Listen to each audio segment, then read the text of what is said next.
Welcome back, everyone, to a very special edition of The Stone's Whisper. We are missing Hal today, played by Chris.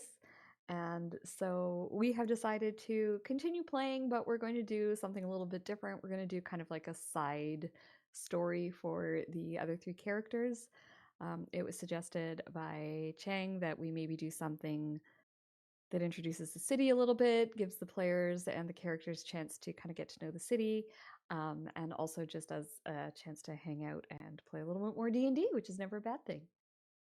So I don't think we really need too much of a recap this week. We might save that for next time we play, because really the important thing to know right now is currently the three of you are in Baldur's. Well, I guess the four of you are in Baldur's Gate, and are currently sort of pretending to be people you are not. You're pretending to be members of higher society, but you do have the option of kind of going incognito if you want. So I will leave it up to you as to whether or not you use your actual personas or your Baldur's Gate personas as you're moving throughout the city. But I thought I would start us off. So first of all, Hal is called away. There is a tourney that is happening just outside of town that he's interested in going and registering for. He's hoping that he can make enough of a name for himself here that, maybe he'll get invited to a bigger tourney later in the year where he can bring his friends. I got keyboard sounds coming from someone. I think it's Oh, Shauna. sorry. Shauna, I I think. turned off background mute yesterday for something else. It's back on. Awesome. So let me bring you to a new Baldur's Gate map. Ooh. Oh, I So said, ooh, and I'm not connected to the internet one. Yeah. I mean, you do. I'm going to go reset it. It won't affect the call at all. I'll still be here. Okay. So while Shauna does that, the map you can see, it's the same map as we had before, but this one just has it separated into the districts. And I thought I would just give you kind of a brief little rundown of Baldur's Gate and the districts. So there are two kind of areas in Baldur's Gate, two main areas. There is the upper area and the lower area. And as you can imagine, the upper district is where all of the wealthy hang out, and the lower district is where all of the not so wealthy people hang out. So Baldur's Gate is very much a class divided city. And when I say class divided, I mean quite literally, because there is a wall between the upper district and the lower district. And so this wall contains some of the gates that give Baldur's Gate its name. Specifically, Baldur's Gate itself is actually located right here on your map. It connects the steeps to the road that joins the Temple District and the Wide, which is the Market District, which is where you will be headed today. And in fact, I think that's where we're going to start things off. So Hal, as I said, Hal goes to Stone. Yes, he's going to take Stony. Yes, I don't know how to say that. He's going over that way to take a look at this tourney entry, try and make a bit of a name for himself. I might send Chris a message, and we might do a little bit of off-screen RP just to kind of figure out what happens with Hal while he's away. And in the meantime, the three of you decide to head to the Wide to do a little bit of shopping. When you travel to the Wide, you have to travel through Baldur's Gate itself. Interestingly, Baldur's Gate is... Oops, that's the wrong one. Click away from that one. Not this This gate. is Baldur's Gate. We took a wrong turn. There There we go. Yes. So interestingly, yeah, you took a wrong turn, you got lost, and then you found the right gate. This is the least ornate, probably one of the smaller and sort of the most indistinct of all of the gates within and around Baldur's Gate. But this is the really famous one. It is named after the founder of the city, Baldurian, who was nicknamed Baldur. He liked games. Some And people he like was... trains, some people like planes. He liked gates. He liked gates.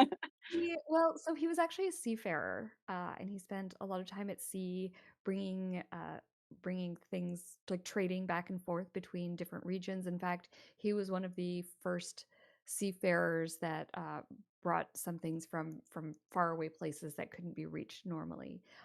He also hung out with a bronze dragon. Pretty cool, As you do. as you Mhm. do. So this gate is one of the structures in town that is named after him, the founder. One of the things as outsiders that you will notice is that Baldur is really revered by the people in the city. He's very much, even though he's got some shady stuff in his past, uh, the founder of the city is very much still sort of present in their thoughts. He is very beloved, and people do not take his name in vain. People do not say bad things about him. In fact, that's a pretty good way to start a bar fight. Ooh.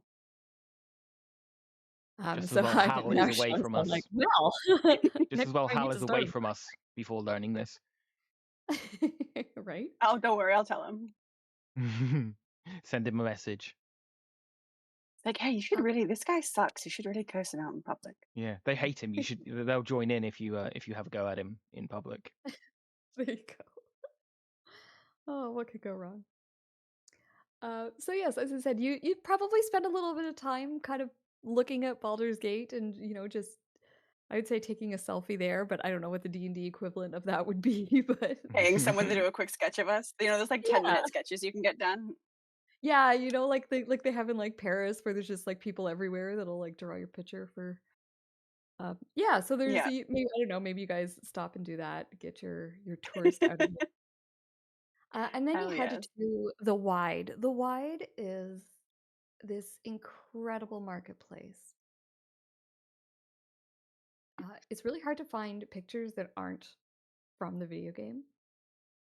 I was gonna Um, say, I know the history of the city. I played the game. There's a lot of right? magic art because obviously they did the magic set that was supposed to be a tie-in with the game. Oh, that's So there's right. a lot of I think the gate arts that you used are from the magic set because all of I the gates think of they are Baldur's Gate too. were cards. Yeah, That's fun. pretty neat. The more like canon art we get, the more awesome it is, I would It say. was a little awkward because where the game was delayed, they released the set like 6 months before the game. So there's loads of Oh, cards in that set that reference the game, and everyone's like, "What the fuck is this? The fuck is this supposed to mean? Who is this character? Why do I care about this guy?" oh man, that sucks. That was poor decision making, maybe to release it when the game got delayed. Yeah. Anyway, sorry. Um, You continue. anyway, yeah, sorry, sidetracked. So yes, here we are at the Wide. Um, it's absolutely massive, and if you saw on the map, it's a huge open space. And interestingly, it gets cleared out every single night, Mm-hmm. and every single morning, the people who run it get together and plan out where everyone's stalls are going to be, and you get Damn. better locations depending on all manner of factors, not all of them entirely on the up and up. And then the vendors come in, they set up their stalls, and first thing in the morning, the Wide is open and ready for business. So I guess let's start off with what time of day do you guys arrive? Do you spend some time at home relaxing? Do you go first thing in the day? When would you be here? I guess we'll go like once we finished dealing with the with the staff thing that we were doing last session. Oh, I sort of imagine this was the next day, but it probably Oh, could okay. be like afternoon I'm good with actually. going like Because first thing in the next morning. yeah, we Because could go even though first it thing in the took morning. 3 hours real time because you actually interviewed me. Yeah. You gave us That's the true. option, Yeah, Kirsty. that would have You just can't been be moment for surprised we took moment. it. I'm sorry, I missed the first map because my internet was being a bitch. Yeah, Is this in the upper or lower city? so this is in the upper city. Ooh, okay. So the Wide, Temples, and Manorborn make up the upper city, and Mm. the other areas make up the lower city. Oh, okay, yeah, you can And see the gate there. Okay. am I to This is the assume that gate right here. where was our place? Was that in the Manorborn or I would imagine I had never actually set out an area, but it would make sense to me that you're in the Manorborn area, I would think. Okay. And Shauna, just because you didn't get to see it, that's Baldur's Gate. That's what it looks Ooh. like. Okay. Fun. I'll bring you back to the wide. So if you guys are arriving sort of early afternoon, obviously all the tents are well set up. It is an absolutely bustling place. There are people almost shoulder to shoulder. In fact, one of the really cool things about the wide is that when you ask for deliveries from the wide, uh, there's these people, they're called pole runners, I think is the name that they're called. And they're basically, they have these great big long poles with baskets on top. And they put the items that they're collecting to deliver inside of these baskets up on these poles. And then they move around so that they can carry a great deal of stuff without bumping into people in the marketplace. Oh, it's fun. Oh, that's cool. Can I actually get anyone who's got a bit of a criminal past, Oh, hi, it's me. who is somewhat familiar with Baldur's Gate? Oh, no, it's not Do you me. want to give me a roll? Let's call it a history check.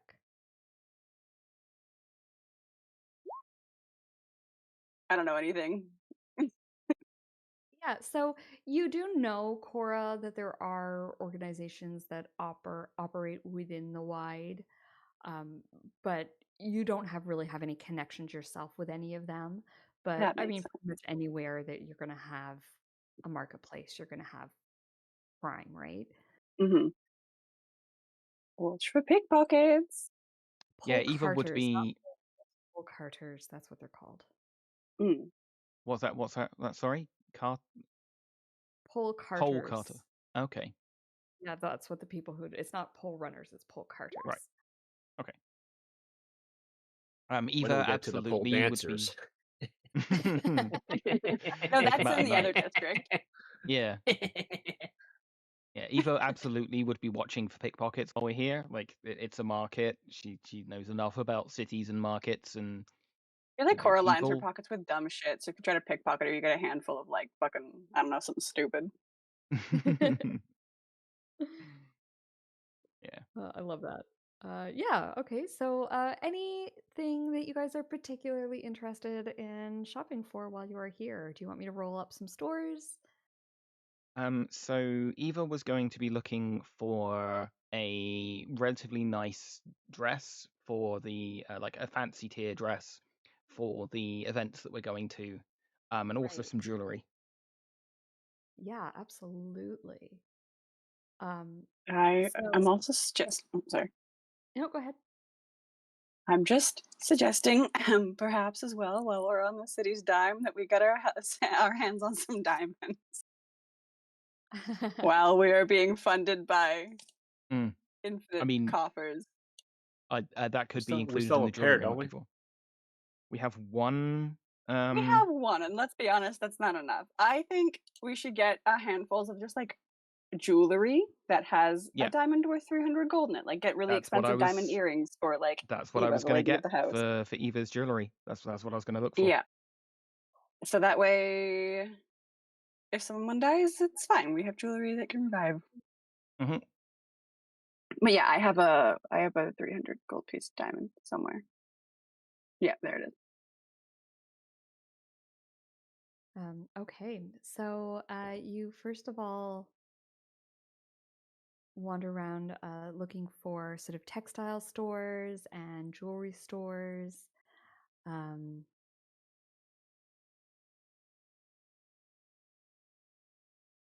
Let me see if there's anything official, and I don't see anything official.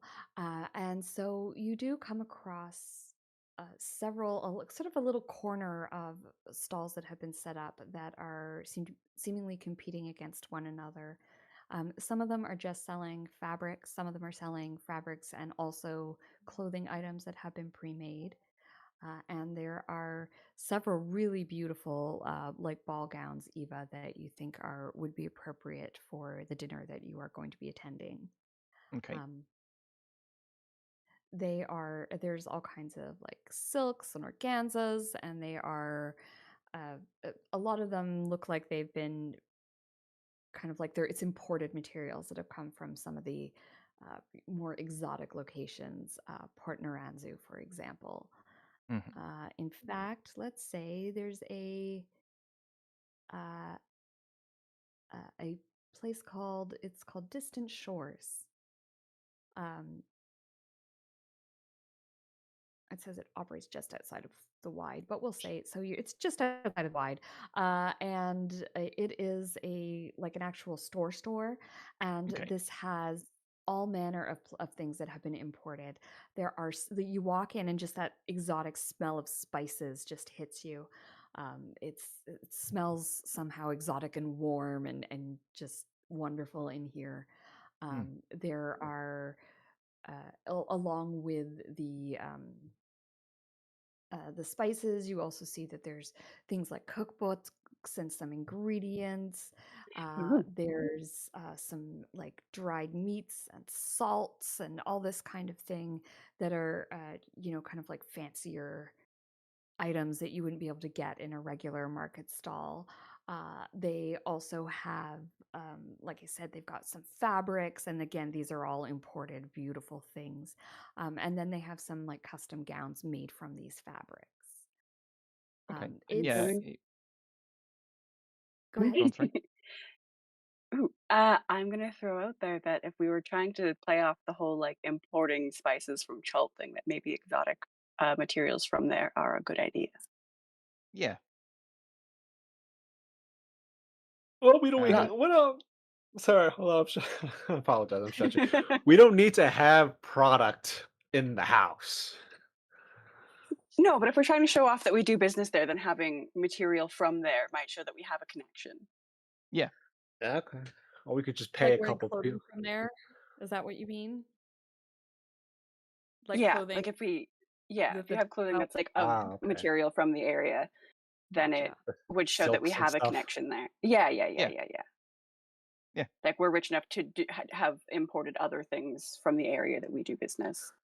Okay, Blah because I blah thought you blah. wanted to buy a. I thought you wanted to buy a crate of paprika or some shit. No, no, no, no, no, no, no, no, no, no. I just want to show that we like have connections there. So clothing from there might be a good way to just kind of subtly help sell the bit.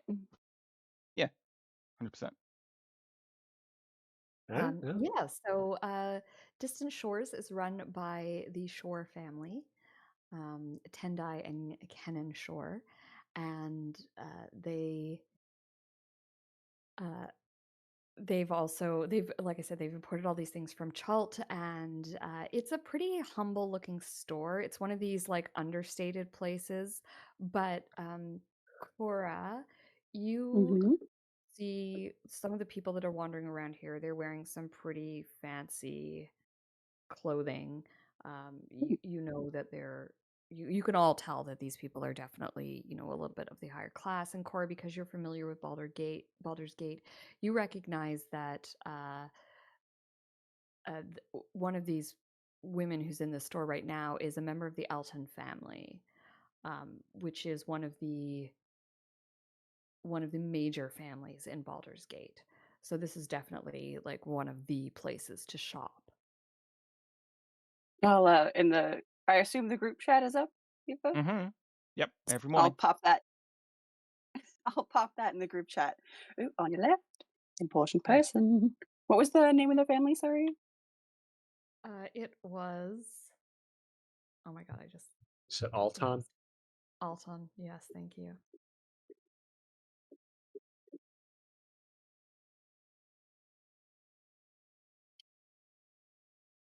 Okay. All right. Yeah. I'll like have a look through the things. I do think that like getting some of their spices and some of their meat brought back. Like maybe this is something we can get if we end up having to do a house party of our own.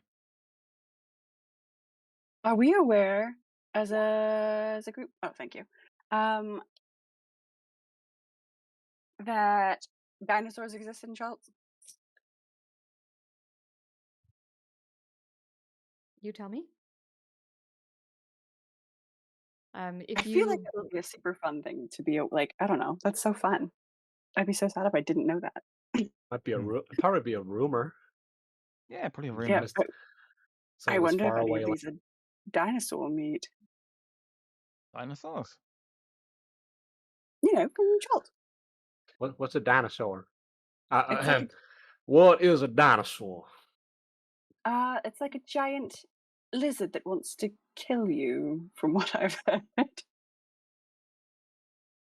Prefer there you not to be hear any you here hear a then. bit of a laugh, and Tendai comes over and she says, "I'm sorry, I couldn't but overhear your conversation. We do, in fact, have some dinosaur meat if you're interested, and I can show you a picture of what they look like."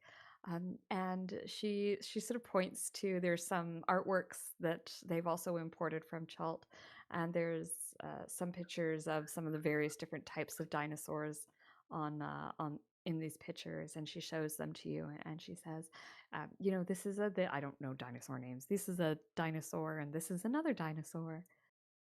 They have races in Chult where people ride upon their backs and tame the beasts and see who can go the fastest. They also have races where you run from the dinosaurs Ah, and try not to get trampled. That's so fun. sounds fucking terrifying. No, that It sounds is. incredible. You're It's kidding. exhilarating. Shout out to another campaign where we won that contest. There we Nice. go.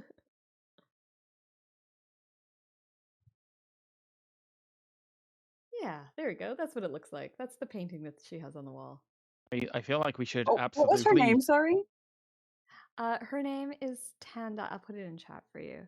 Tendai Shore. I feel like Hal would be disappointed if we didn't get some dinosaur steak for him to try. I Like couldn't agree severely. more. Oh my god, I spelled it right first guess. There we go. Um, yes, I concur. I mean, this sounds like a fantastic opportunity to try something we haven't before. Hmm. I'm looking for some ball gowns to fit me Oh, as excellent. well. Well, we definitely have some that are made from the finest silks that Chult can produce. Come No, with me. no, no. I beg your pardon. No wife of mine will be wearing no pre-made gowns. They shall be bespoke, as will mine be. Oh, certainly. Well, we don't make the dresses here, but like we can certainly have you look at some fabrics, and you can choose some fabrics and have a seamstress make you up some beautiful creations. Uh, Yes, please direct us to the nearest Choltish tailor, seamstress. Certainly, I can provide you with some recommendations. And Wonderful, wonderful. she wanders Come over on, to where guys, we're they supposed have to be. Come on, we're supposed to be rich. Can't the can't, can't be taking I'm shit off the rack. Are you kidding I'm me? also aware of the fact that we don't have many days until we need these.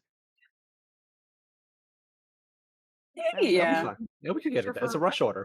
That'll be fine. Mm. I can't wait till we go back to Waterdeep and that we are presented with the bill that we cost them. And they're like, "Hey, what the fuck? You said limitless. We took it literally." We did what we had to do to sell it. You understand? As a matter of fact, I think we actually set up a trade route there, so we have a backup career now. Mm.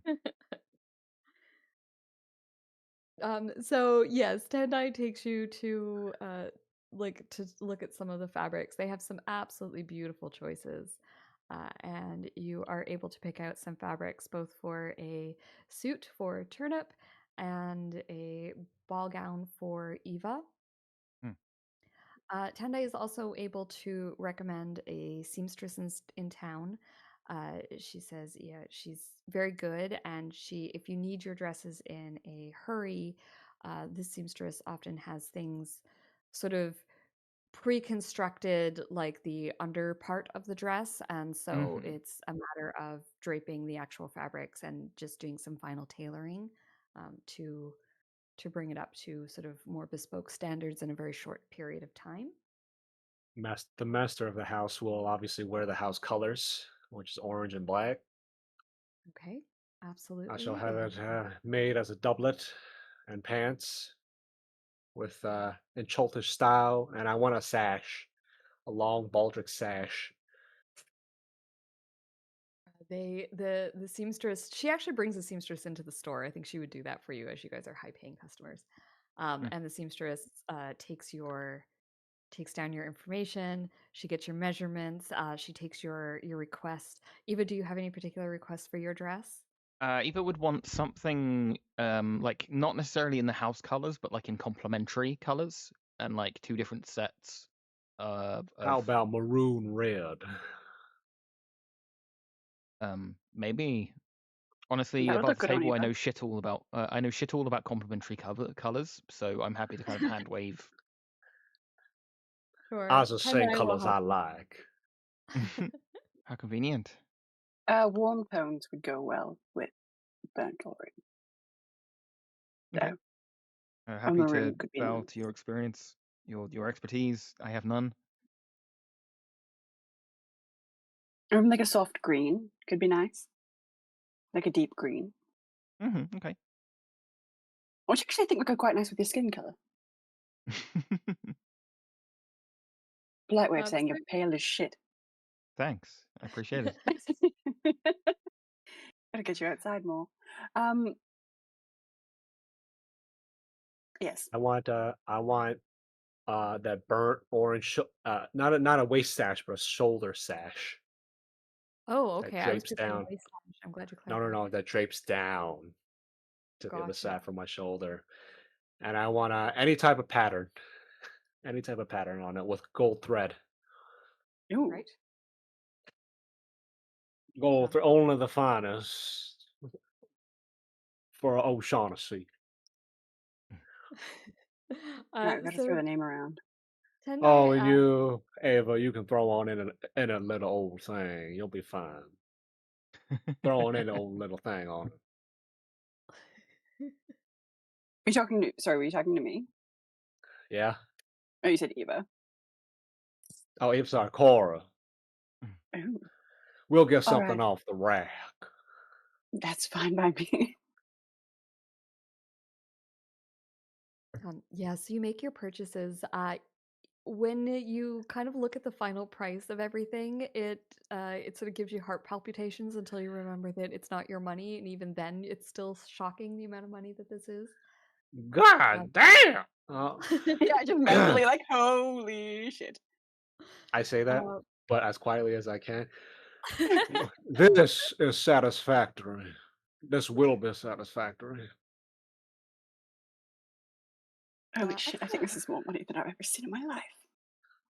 We'll have this. We'll have everything shipped to the seamstress, and the seamstress will send you your new garments by tomorrow morning, tomorrow midday. Give her a chance to get it done. I don't think it's that expensive, right? Is it that expensive? Oh, it's that expensive. Or like really nice imported materials and a rush order on a custom dress. That's gonna be a fucking lot of money. Mm-hmm. 150 gold. 150 Oh, gold is a lot. it might even be more. Oh my god. Yeah.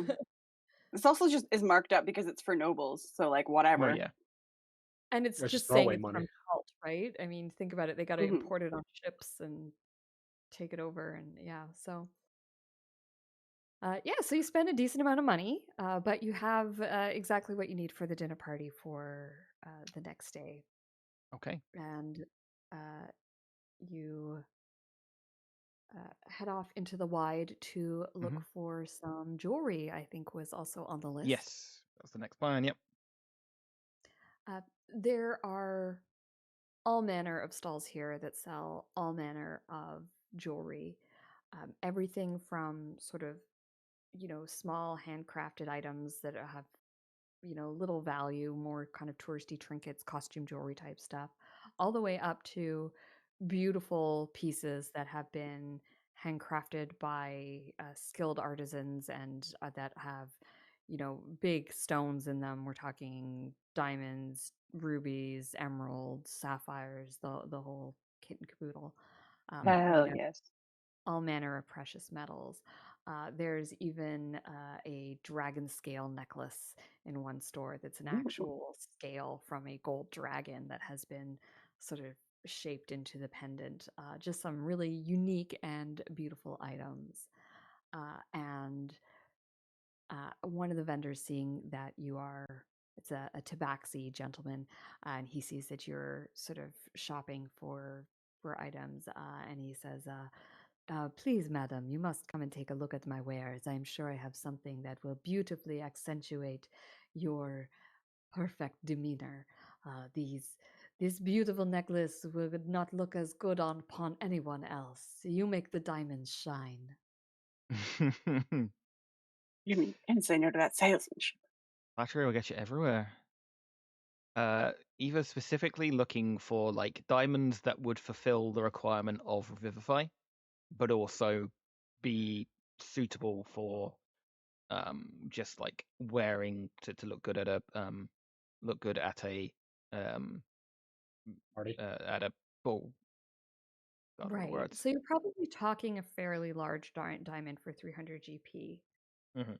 I'm trying to think in like today's prices, but I mean, fairly large, but something you could wear as a ring or a pair of earrings or a Or a necklace. pendant or whatever, yeah. Yeah. Um, so like something definitely would be on the larger side. He does have a pair of diamond solitaire earrings that is probably going to set you back like 800 GP.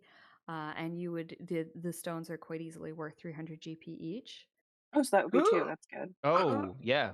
Go with that then. Okay. So he thinks he's talking you into buying these. And you purchase this absolutely beautiful set of they're very understated. I mean, understated. They're these two Mm, honking huge diamonds. But they're mm, just simple settings, um, and earrings. And, mm. they come with all the fancy special screw on back so that they don't get lost. Is that Turnip trying not to have a heart attack at the price? Yes. Also probably like a necklace to go along with it to like complement the set. Yeah, absolutely. Are you looking for another diamond here as well, or are you looking for something? Just No, something no, else to no go along with diamond. it, like No, like no a Listen, diamond if we ruby need or pendant. more something. than 3 Revivifies, we fucked up Yeah, yeah. somewhere. No, I don't want a Get third like an diamond. I agate. want an agate or a ruby or something to go along with House the. gotta be house colors or All jasper. right, I'll get an agate. All right, so you get an agate that matches the house colors, and has some other stones sort of set around it to set it off. It's absolutely beautiful to go with the dress that you just purchased.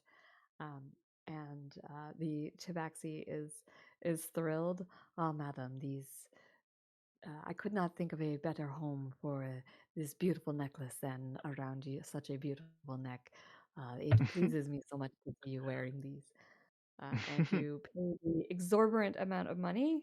hmm Eva does the like she plays along with the thing like blushing like trying to play like she's obviously not she's heard salesmen talk like this before, but Yeah, she kind of plays along with it to like keep him happy. right. Absolutely. I mean, and that's it, right? It's all a game, and Yeah. yeah, she plays along, and he's happy to make a great sale, hmm and walk away quite pleased. Yeah. Is there anything else in particular that you guys want to shop for while you are here? We discussed armor, but this might not be the place. I mean, Or worth a maybe it look. is. I mean, Maybe see there's if we can get everything you the here. breastplate you wanted. Yes. Yeah, I mean, this place is kind of, if you're gonna get it, you're gonna get it at the wide.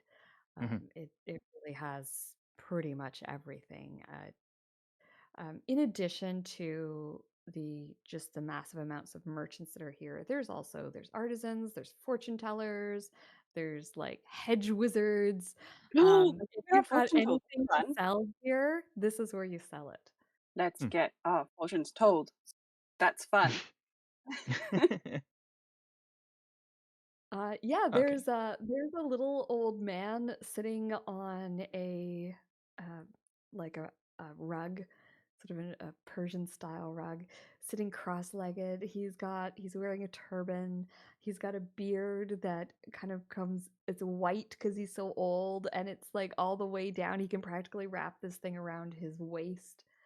Had I thought about this in advance, if you told me this was a possibility, I would have prepared my D&D tarot set and like potentially done a reading as the old man. Oh, that Ooh. would be cool. Never mind. We'll come back here with Hal, and the guy's just gonna be like, it just says death over and over and Yeah. over again.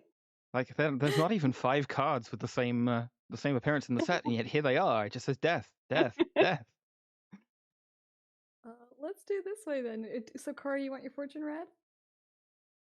We Yes, might as I well. think that's Let's so. just all Yeah, get our let's make it a fortune group read. reading. Yeah, It's go so on. fun. All right. Turnip's never had his fortune read. She's from the middle of the stick. She's out from on the boonies. Yeah. Ooh. Oh, we've got some playing cards. So I That's think we fancy can mumbo jumbo. do.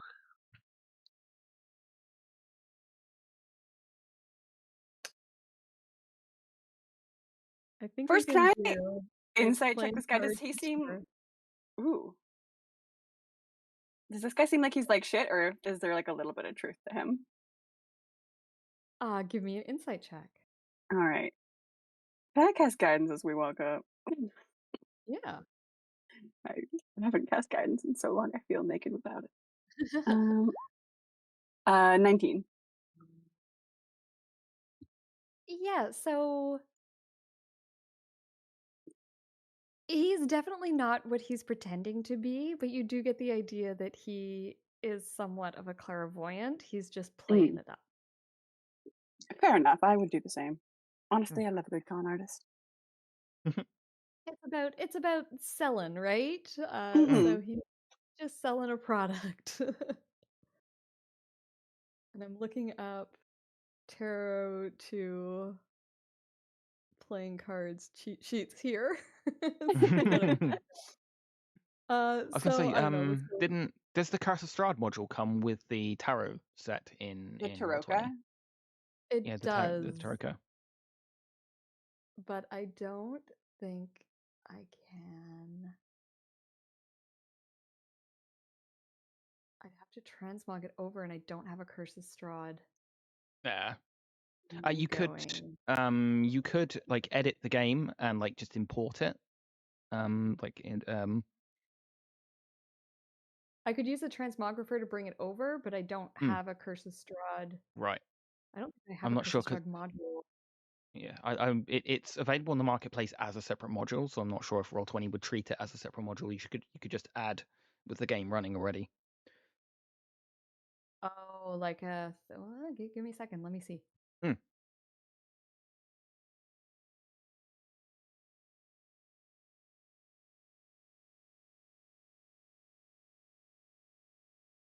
Because I also have the Curse of Strahd Taroka deck somewhere. Oh, that's fun. I have so many modules. Oh my god.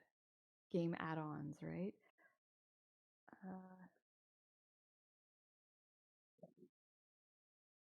Yes, I have it. Just found the Taroka deck. Ooh.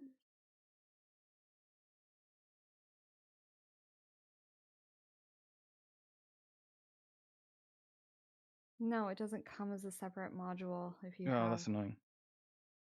Is it? Do you have it like in your game add-ons? No, I have the physical thing in my hands presently. That's fun. Oh, do you want to draw cards then? Yeah. Just give me a chance to shuffle it. If you can find a tarot to like Taroka cheat sheet, and then I can draw the cards, and you can tell us what they mean. Let's do it. Okay, let me just give this a good shuffle. I think traditionally it's in like a cross. Let's just go with one. I don't know if we'll. All right. Or We'll you do just like pull you one for either each. do like a 3-card read, which is like past, present, future, or you Ooh, give do us that. a plus 3-card read Yeah, wouldn't take let's too just long, I do the guess. 3-card read because I don't really know what I'm doing here, and so That's it'll fair. just get worse if there's more cards. That's fair. She's gonna get really good at bullshitting. Mm. I was given tarot cards I don't know anything about it, but I have a set just because someone I've bought them for got me like because they were 4 pretty. different sets. I've got the D&D tarot set, I've got the Magic the Gathering tarot set, and I've got the Taroka set. Nice. That's fun. Mine, I think, are Night Circus themed, like after the book. Oh, cool. They are beautiful. Right, Okay, I am so shuffled. Who's going to go first? that's the Turnip. question. Turnip? Yeah. Hey? Okay. All Okay, right, draw 3 cards. I have drawn 3 cards. Go left to All right. right, I guess. Sure. Okay, so the first card from the left is the Traitor. Oh no. Traitor. So this is past. So Mhm. this old man, he takes the cards. He has you draw it, Turnip, and you draw the traitor. Oh, it's down here. What that mean? What does that mean? Whatever does that Which mean? way is it? Is it reversed or is it upright? It is upright. It is upright. Okay. He says, "Ah, I think perhaps this one suits you. Yes, of course it suits you. You have drawn it. The traitor represents ambition. It represents doing what is needed in business in order to secure your position. I think that you are a self-made man. I think that you are someone who has clearly look at your clothes. You have brought yourself up, pulled yourself up by your bootstraps, and you have not relied on anyone else to do it." Oh, don't be so silly. I will not demean myself. I will not demean myself enough to wear boots. Oh, pardon me. Got him there. Let us draw the second card, the present. Okay, the present is the Mercenary inverted. What?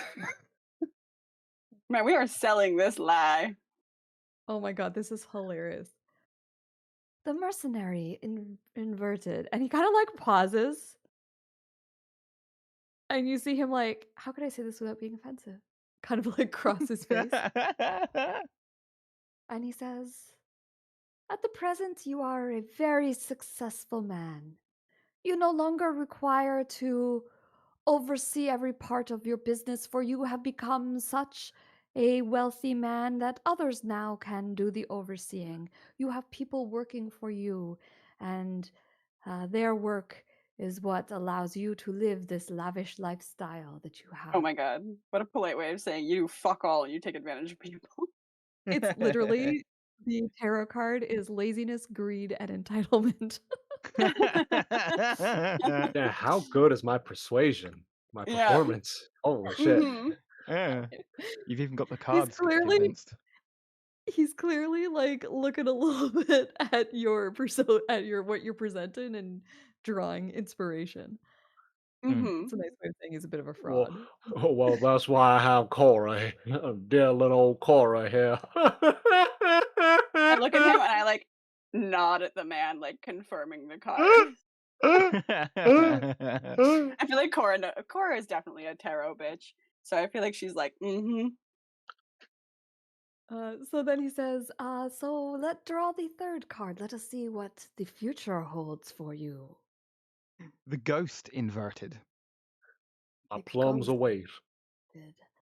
Fascinating. Interesting. You have a project you are currently working on, something big, something life-changing. You will finish this thing that you are working upon. It will come to a head, and it will be finished once and for all. There will be no take backsies. There will be no changing of minds. Once it is done forever. So whatever you are doing, whatever you are working upon, make sure that when you come to the end, you have the outcome that you want, because you will not be able to change things.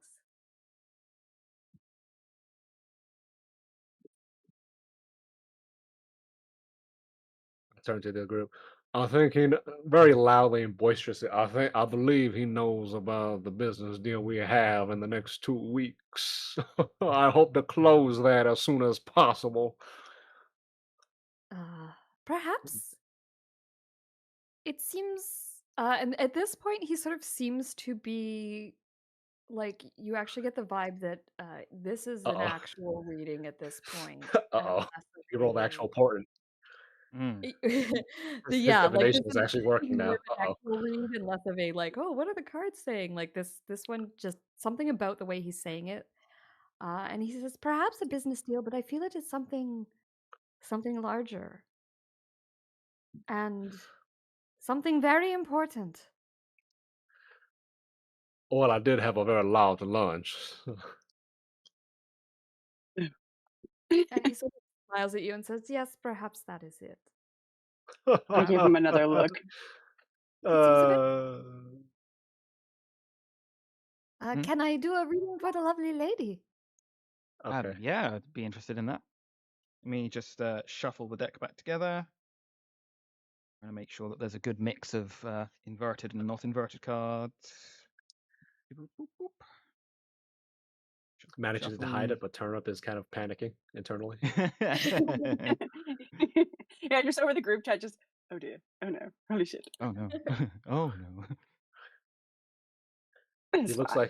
He looks a little lost in thought, but not speaking to anybody else. Okay, Awesome. Okay. Mm. I have dealt 3. Okay. Please turn over the first card and reveal to us your past. Okay, the past, the conjurer, straight up. The Conjurer. Interesting.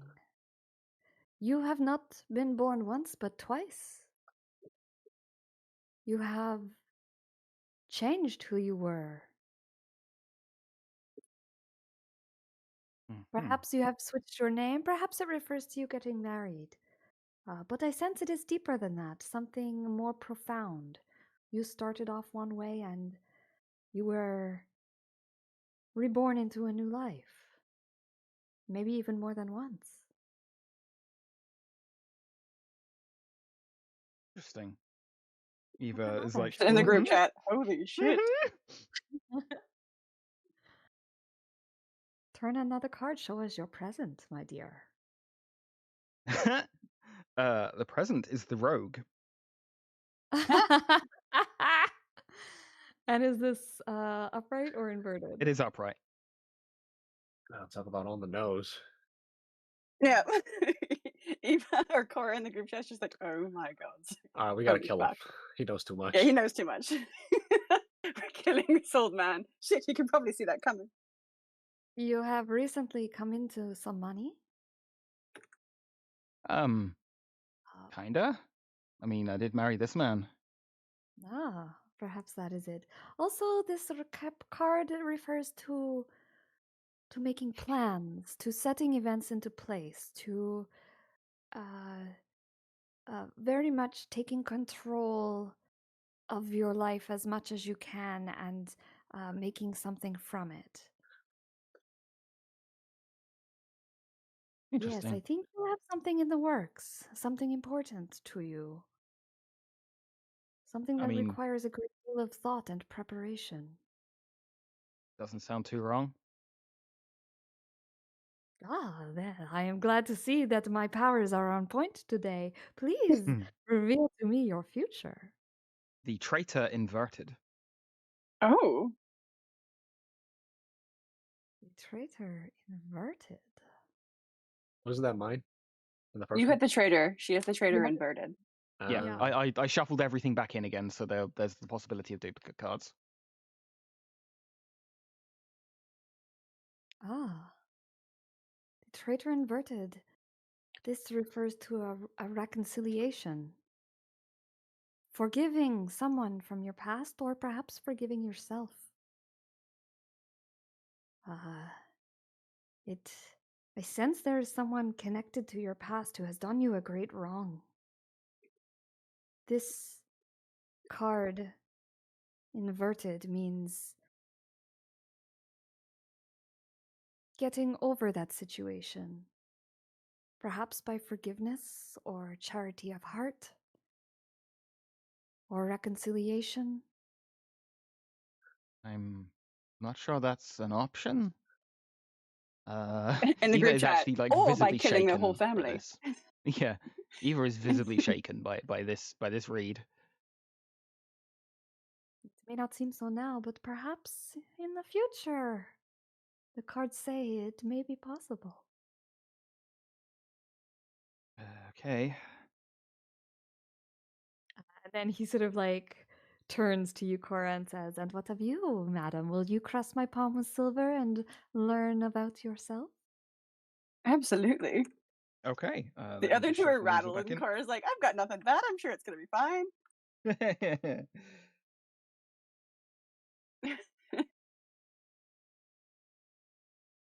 Okay. I am Give me some shuffled. weird shit. I have played 3. Ready when you are. I am most interested. Turn over your first card and reveal your past to me. Wow, it's really desperate to have this card come up. Again, the traitor inverted. The traitor inverted once again. But this is his past rather than future. Interesting. This to me tells me that you have had strong people in your past, people who have helped you, people who have allowed you to get where you are today. You have done this journey, but you have not done it alone. You have had your share of difficulties, and you have overcome them with the strength of others aiding you.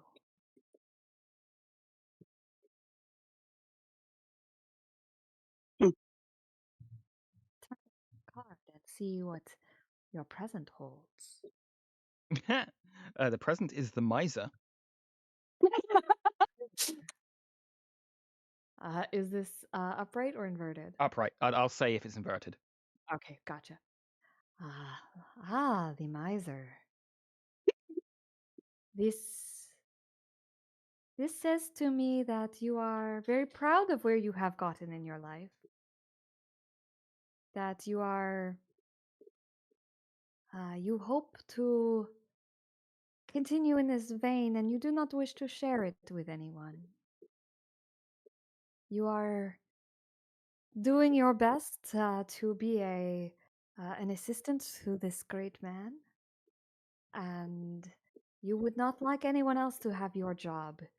This is your position. This is where you should be, and you feel you are in the right place at the right time.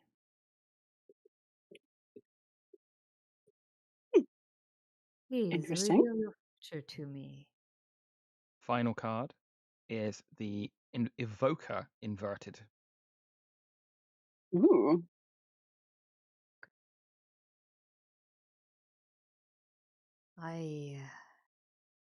This card indicates there is something very, very big coming your way. Something so big it is overwhelming. And no matter how much you plan for it, you cannot. Mm-hmm. It is a change in the balance of your life, or possibly the balance of in the lives of those around you. You must work very hard to overcome this, or your life will become very difficult.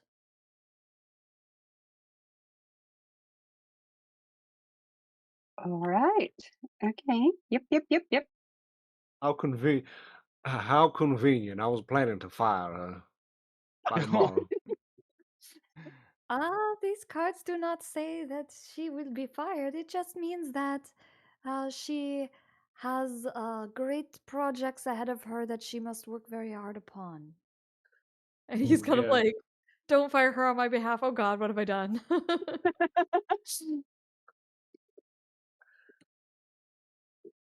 I'm only joking, dear Cora. I shan't let you go until the end of the month, anyways. You wouldn't be able to find your ass with both hands without her anyway.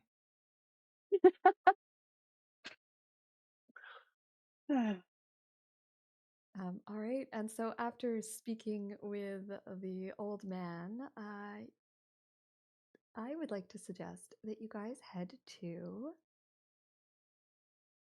where's it gone? There is a bakery called the Harbreeze Bakery. I was going to Okay. suggest getting food next. Hell yes. How's everyone It doing, by is the way? You all okay after that? I'm okay. That was strange, but I'm fine. Okay, I um, won't call bullshit quite yet. Let's go eat. Yeah, that man was on the money. Mm. Should have paid him extra. He was good. Wrong about me, of course, but it's fine. yes, They all wrong about say. you. So you guys head to the Harbreeze Bakery. This is somewhere that you've probably been recommended to go to. This is a very well-known eatery in Baldur's Gate. It is uh, it's run by a red-headed woman by the name of Ellen Harbreeze, Ellyn, because we can't spell anything normally in D&D. Nope, not at all. No. Well, I got And that one right too. Yeah. What was the name of the bakery? Sorry. it's called the Harbreeze Bakery. Okay. Not to call you out And on Maine, but I saw how much you struggled with the word group, so I'm impressed that you got her Okay. name Listen, I will first quote time. you from these goddamn notes. I'm typing, I'm talking, I'm thinking, I'm watching. No, that I'm is only... fair. That was not that was just a No, it's gentle fair. tease, honestly. No, yeah, you can watch me misspell so many things in these notes if you're watching them live. It's a struggle. I judge nothing. No. I once spelled of OV, and that has been the end of my judgment of anyone ever when it comes to spelling. That's so fair. All right, so Harbreeze Bakery is, first of all, I mean, it has that smell, that fresh bread, sugar Ugh. cookie, amazing bakery smell. It's incredible. Um, And the really interesting thing about this bakery is that she uses foreign teas and spices in a lot of her cookies and breads. And so they're just a little bit different. It's not something you would normally find. She also like uses the fresh bread to do like, you know, sandwiches. Yeah, right. The amazing like sandwiches that are baked on like homemade bread with like Oh just my god. yes. And it's all reasonably priced. It's a fair price, but it's reasonably priced. It's not overly expensive. But this place absolutely 100% again attracts very much the upper crust of society as well as people just wandering through the market. And Cora, as someone familiar with Baldur's Gate, can you please give me a history check with advantage? I sure can. Let me turn on guidance. 15. It's about baked goods. Of course, she knows a little bit Yeah, more. of course she rolls well for that. Yep. Yeah. The I'd history of hope the for nothing city, less. they'll fucking care. Baked goods, utterly important. On it. So you've probably been here before, Cora, because this place is not only does it sell baked goods, it's also a sort of, and she's kind of an information broker in a lot of ways. Oh, Everybody who's anybody comes through here. Gossip flows through this place like water, and Ellen knows 99% of it, along with her staff. And it's also just a place where people specifically come to gossip. So this is just a great absolutely. sit, have a cup of tea and a cookie, and just listen to what's going on in Baldur's Gate. Baked goods and gossip. This is probably her second home. Right? If we had a place like that in Terrace, I would totally live there. Oh my god, yeah. So you you guys head to the Harbury's Bakery. You get yourself a little bit of an afternoon snack. Um, maybe one of those amazing sandwiches, maybe a baked good. And you sit down and you just listen to what's going on around you. And as you are doing that, you notice a little girl. She looks to be about maybe 8 or 9 years old, and she's putting up posters. And you can see the top of the poster says missing, and then underneath is a child's drawing of what looks to be maybe an owl bear. It's hard to tell. It's a child's drawing, and she's putting it up like on signs everywhere. And you see her walk up to the counter, and she speaks to Ellen, and says, "Please, Miss, I've lost my stuffy. Can I put up this poster so that I can find Grunk? Can you put it in your store? I know people come here and they'll see it, and maybe they'll have found Grunk for me." And Ellen sort of like, she looks like she's about to say no, and then like the tears start, and she says, "Yes, child, you could put up your poster here. Give it to me." And she puts it up on the bulletin board. And the little girl says, "Thank you. If you see Grunk, please, please, please let me know. He's my best stuffy, and I miss him, and I can't find him."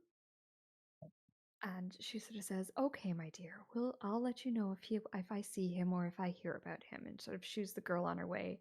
And the kid sort of goes out into the market, and she's continuing to put up these signs. Eva gives the group a like, I am going to talk to this person look, like I can't not look, and then catches up with the girl. Mm-hmm. Oh, Sure, don't yeah, forget. she's not. Sorry, go ahead. Remember to act like you're rich. Sure. I'm gonna go with human first. Oh shit. Eva, it That was doesn't hot. take you long to catch up to the girl. She's stopped almost immediately outside, and you see like she's plastering these posters. She's got an armful of them. Oh. They all look like they've been hand drawn in crayon.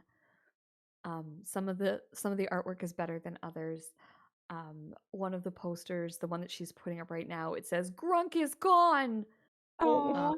And then there's this picture of this again owl bear maybe that she's sticking up.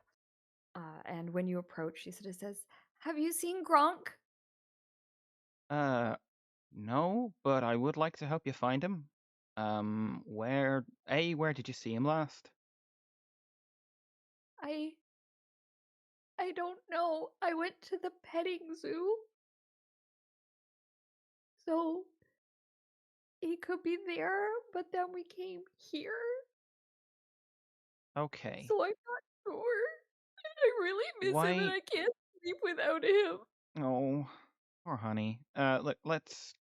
Shall we retrace your steps? My name's Eva. I have 2 companions, and we're at a loss for this afternoon. And she kind of looks over at the group as like, we're helping her whether you like it or not. Cora's nodding. I feel like actually she would have walked over there just a few seconds after you did.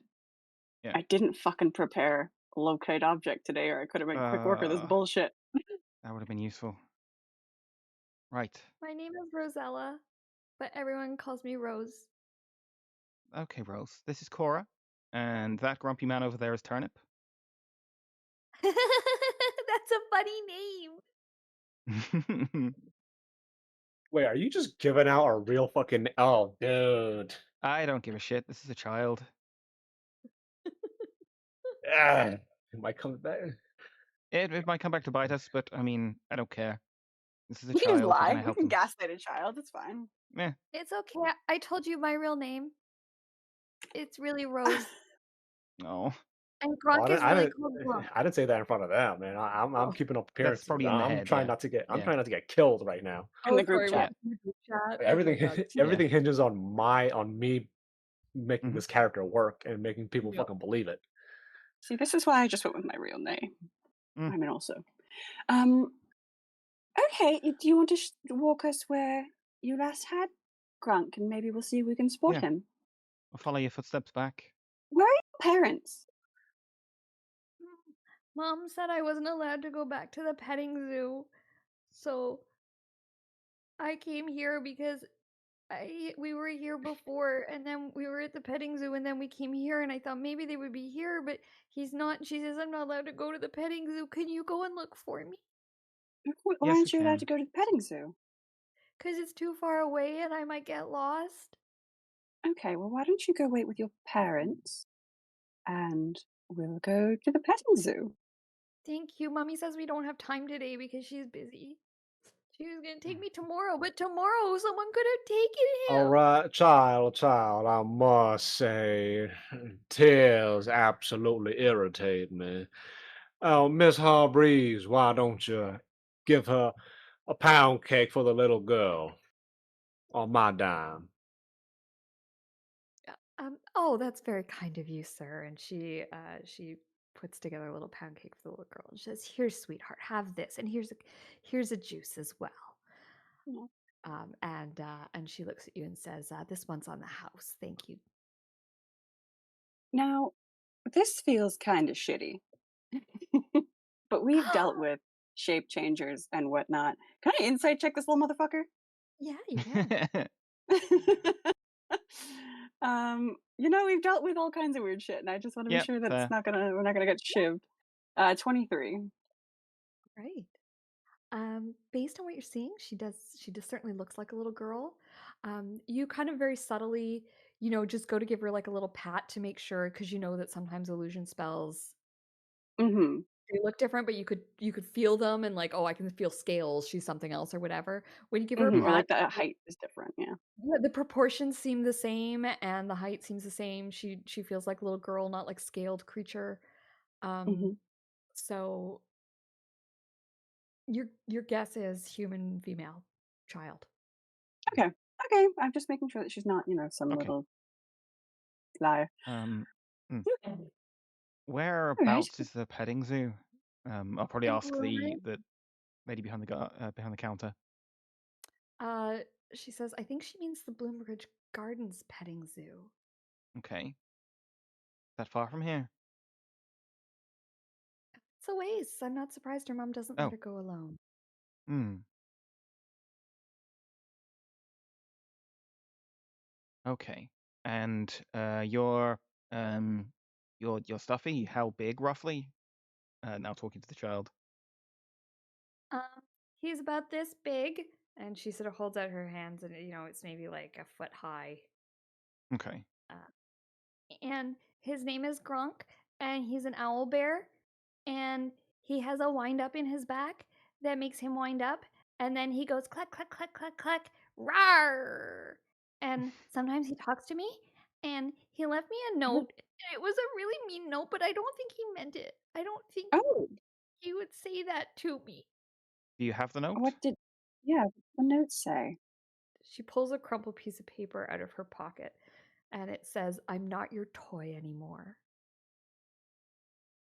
Calm down, Woody. Jesus Oh, Christ. Damn. yeah. Can I have a look at like the handwriting of that? Does it look like it would have been written with paws? Does it look like it was written with hands? Oh, interesting. Yeah, what kind of check would we call Hmm. that? Intelligence? Yeah, some kind of intelligence check. Maybe like with Cora's assistant's like Yeah. forgery expertise, Sure. perhaps. I Or have like, a scribe experience. Forgery, yeah. please. Insult Okay, me. sorry. Yeah, I maybe make the suggestion to Cora because you're far more likely to be able to do that than me. Yes, I am proficient with letters. Yeah, I have a Investigation scribe, or a forgery, something, scribes. I have calligraphers. That's the stuff. Okay. Yeah, give me a calligrapher check. It doesn't have investigation. it doesn't. Yeah, let's call it investigation. You can have So yeah, advantage if you know how. it basically if you have proficiency with the tools, you add your proficiency bonus to that check if you didn't have it already. If you have Mhm. proficiency with both the check you're making and the tools, you do it with advantage. Oh, perfect. Well, you've also got Eva's help, so roll Yeah, Mhm. yeah, with advantage either way. Okay. I will also cast guidance, Mm. investigation. Okay. Double 21s. Plus your proficiency bonus because you're using the Oh, tools right. instead of your So, proficiency. yep. So, 3. 24. 3. 24. Hell yeah. 24. Nice. Yeah, I mean, how would an owlbear or stuffy hold a pen? This doesn't seem like an owlbear stuffy kind of writing. You're pretty sure that this was written by someone with actual fingers. And based on the writing, it doesn't look like a child's writing. You don't get the idea that either she or one of her friends has written this as a prank. This seems more like an adult's writing. Why an adult would write something so horrible, you don't know, but Yeah, why would a child? Why steal a child's toy? I'm gonna have actually, words with whoever did this. I'm gonna also say that although it looks like an adult's writing, and although it also looks like the pen was heavy for whatever was holding it, almost like whatever wrote it was small. Interesting. I'll point that out. Yeah, so someone like an adult, but a smaller. I mean, there are smaller races, but How steal a small would child's they toy? find a pen? A pen too heavy is curious. Yeah, so we're talking like gnome sized or like pixie sized. Yeah, probably more like kind of in between, closer to pixie sized.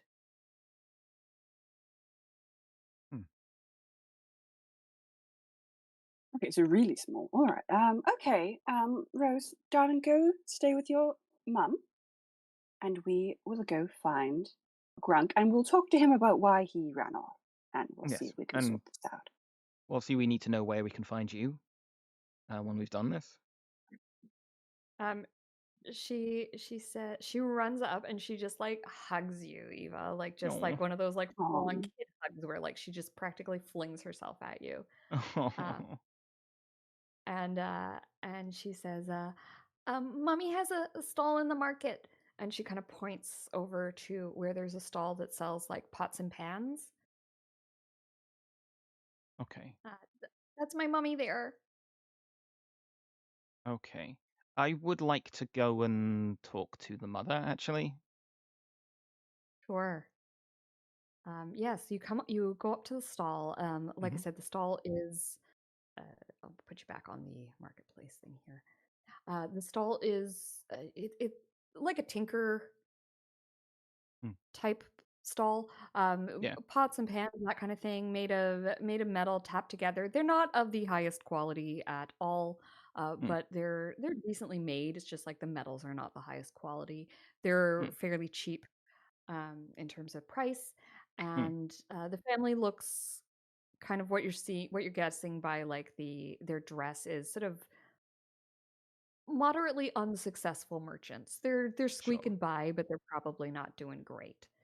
Okay. And the woman comes over and she says, "Rose, I told you not to bother people. I'm so sorry, milady. No, She's it's just no beside bother. herself with this toy." I imagine like Rose like drags Eva over by the hand, sort of thing, to Yeah. show her the stall, sort of thing. No, Yeah, it's no exactly. bother at all. I'm at a loss this afternoon and want to see the city, so I would like to help your child find her toy. Oh, you're so kind, but you really don't have to do that. Rose, I told you we'd go to the petting zoo tomorrow. I have to work today, so I we were lucky understand. enough to get a spot. Did when did you last see her with the toy? Was it like before the petting zoo? She had it on the way to the petting zoo, and Okay. she didn't have it after the petting zoo, so I'm pretty sure he's at Bloomridge Gardens. I'm Okay. sure the staff will hang on to him until tomorrow. You really don't need to trouble yourself, milady. I have a I am struck by the urge to see a petting zoo this afternoon.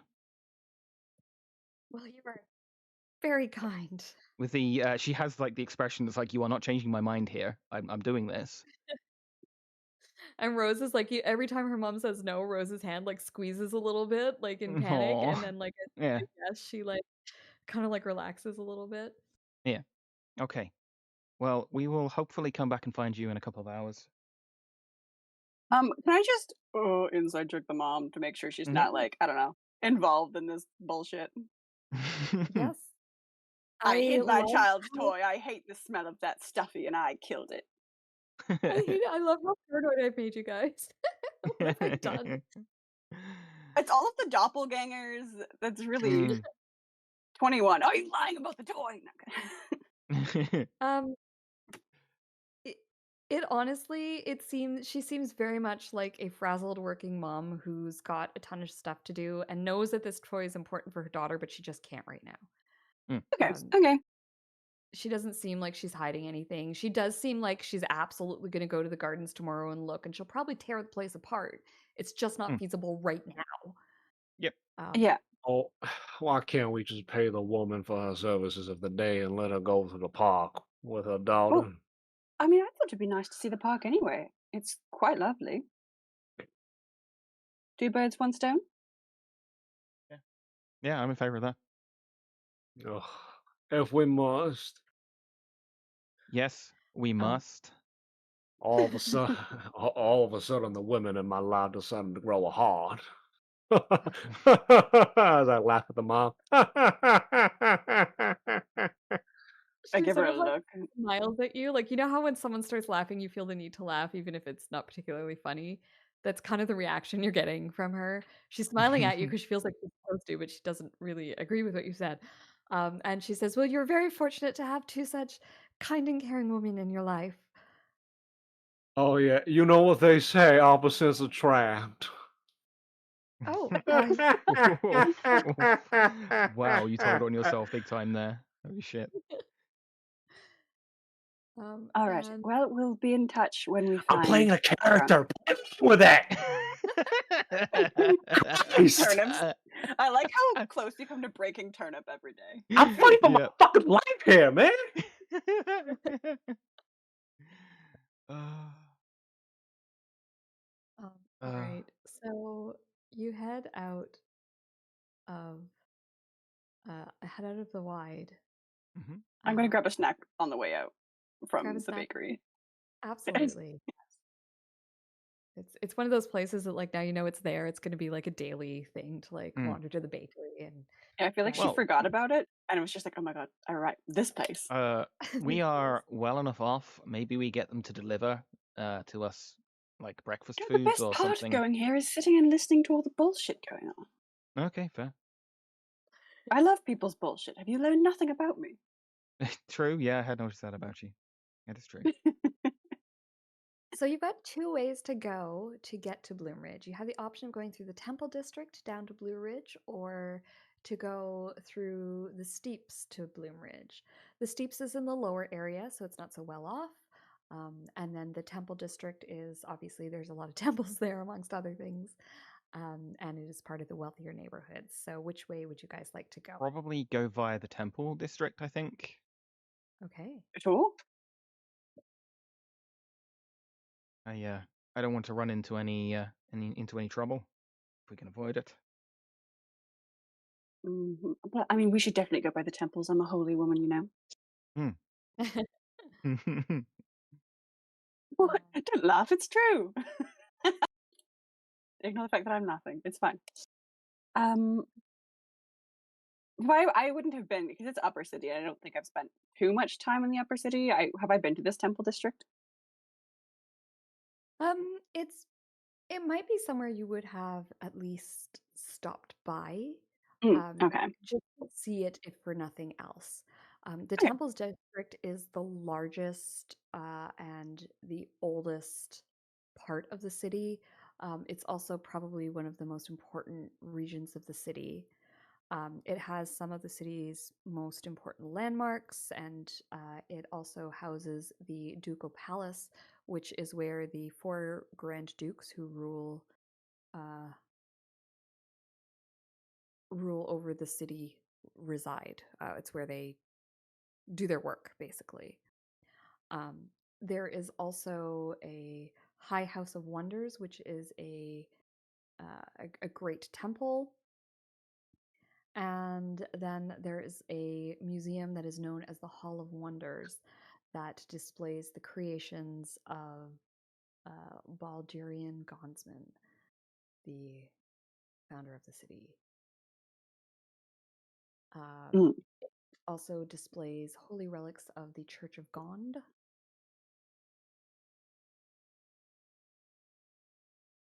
Yeah, so, just some really important buildings here. Walking through the Temple District is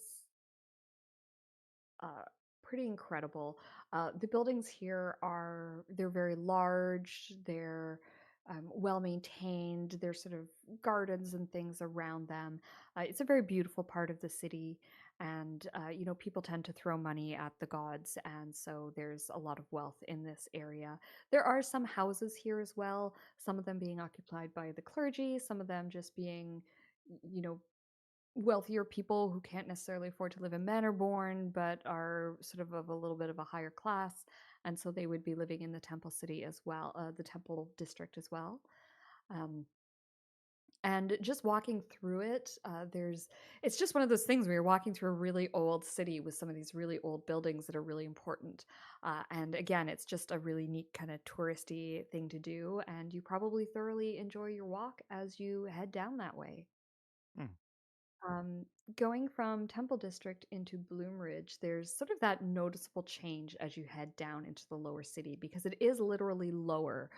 There's a bit of a cliff that separates that part of the city. Actually, funnily enough, Terrace is built this way. So we have what we call the bench, which Mhm. is a mountain bench. And there's a lot of like the bigger houses are up on top of the bench. And then the downtown area is actually lower next to the river. I live in the lower area, and my sister Mhm. lives up on the bench, and I have to like hike up to hike up Oh, this fun. Oh, massive damn. path. It's That's actually got to cool. switch back to get up to where she Oh, is. wow. Yeah, it's quite steep. And there's only two roads that go up to the bench, so if one of them gets closed, you have to force to go the other way, and it's a pain in the butt. um, That's funny. Mm. so Out of yeah, so I curiosity, kind of is had this vision there in my head of how it looks. was there a temple to Timora in the Temple District?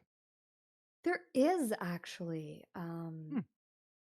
Timora is one of the gods that is worshipped here. I'm sure I As saw she that. should be. She's flawless, Mhm. as are all of her followers, especially this one. Um, God's The favorite Ladies' princess and the most Hall. interesting girl in the world. yeah. The Ladies' Hall is a small temple of Timora that is in the western part of the city, just north of the Hall of Wonders. Hmm. Okay, I was just curious. I wasn't necessarily going to go in there. I was just curious if So, it was there. yeah, I'll go in there at some point, and then we should all go to the Hall of Wonders when we have Hal. I feel like his I, mind would be blown. I actually think that right there is the Hall of Wonders. Mm. And I think that Mhm. this building right here is the temple for Timora, Ooh. based on Oh, seeing. So you would pass it as you walked towards Bloombridge. Hmm. You also pass gate that you go through here.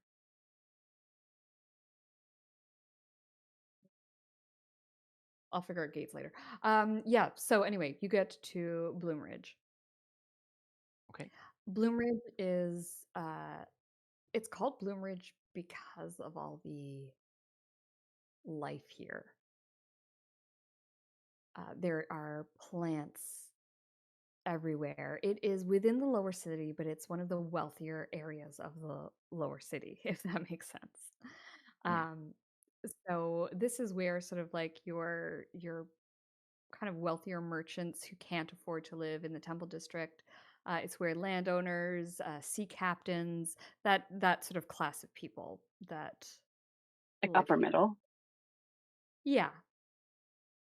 Um, Bloomridge is partially built into the old wall that separates the Hmm. upper and lower cities, which is kind of unique in Baldur's Gate. And it's one of these places where not only are there these sort of like large houses with decent gardens around them, but there's also cafes and restaurants and boutique shops. It's really a place to like wander around and just sort of enjoy the day, stop and grab a coffee, go into a little bookstore. It's one of those kind of places within the city. Ooh, lovely. Um, a lot of the buildings here have like a ground level business and then an apartment above it that have like these views over the bay. So it's quite a nice place. And there are several kind of gardens, more parks really within Bloomridge. And one of them has been set up with a little petting zoo for the children. And that is where you go. Hmm.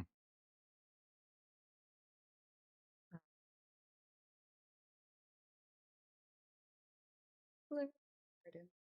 Here we are.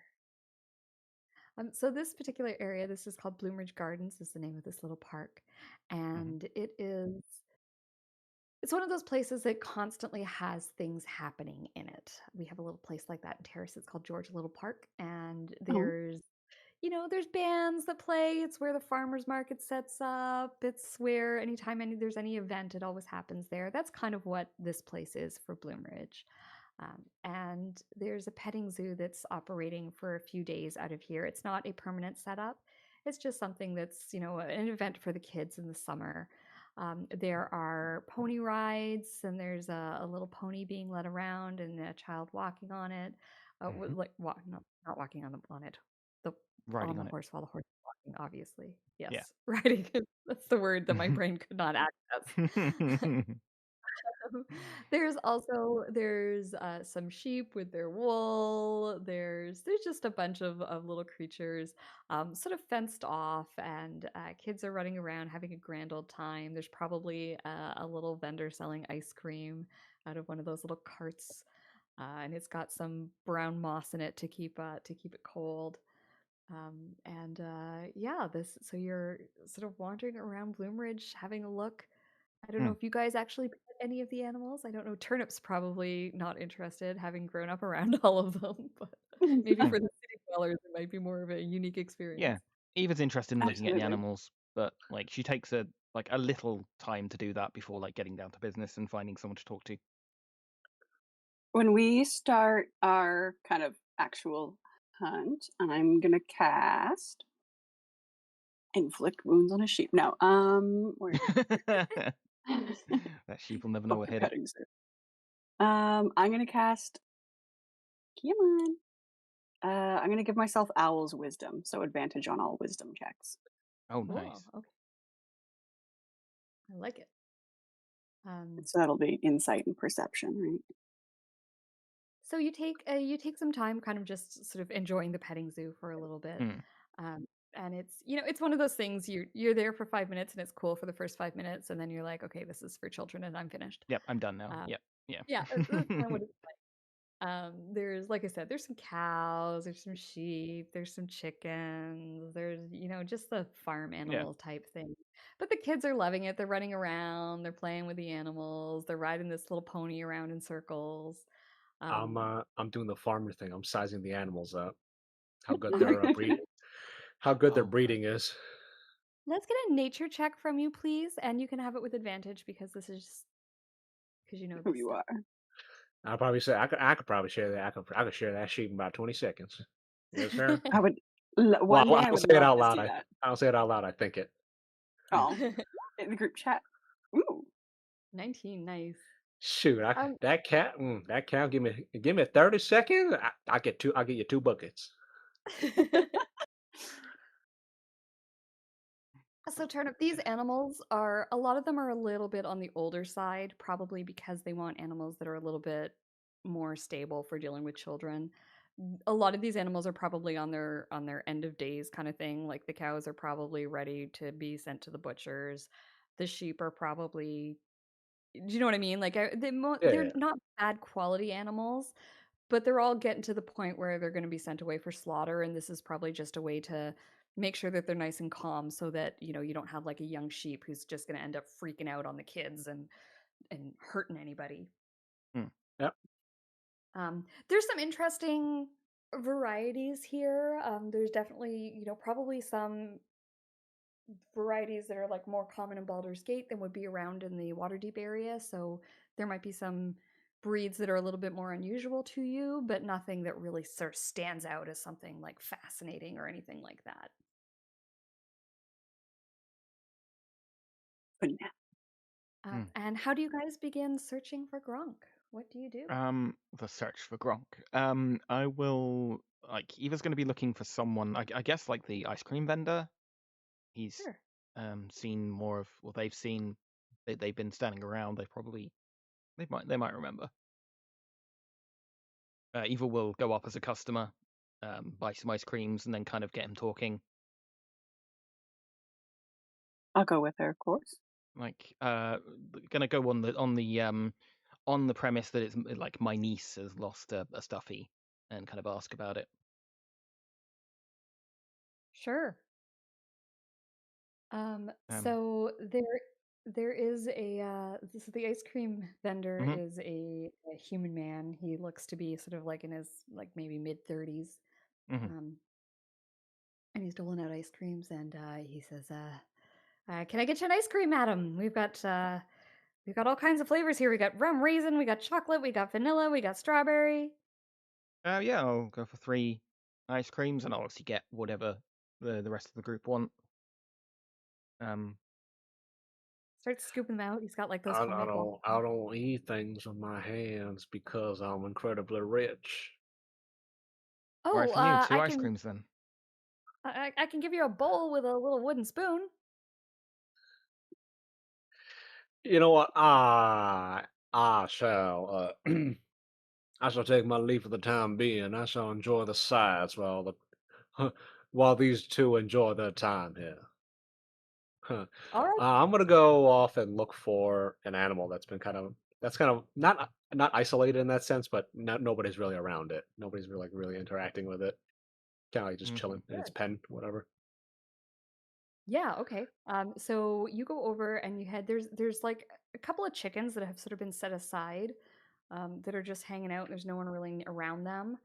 And so you wander over to the chickens, and we'll deal with that in a second. We're gonna start with Eva and Sure. Cora talking to the Sure. ice cream vendor. Yes. Um, Yeah. So my niece was here earlier. She loved her visit. But oh, I'm so pleased to hear it. she had a favorite stuffy that she brought with her, and it it seems to have gone. Like she didn't have it by the time she got home. Oh, Um, any chance you what kind could? of stuff was it? It was an owl bear about, and it like describes the size of it. Oh, I remember seeing her. She spilled some ice cream on her owl bear. Oh,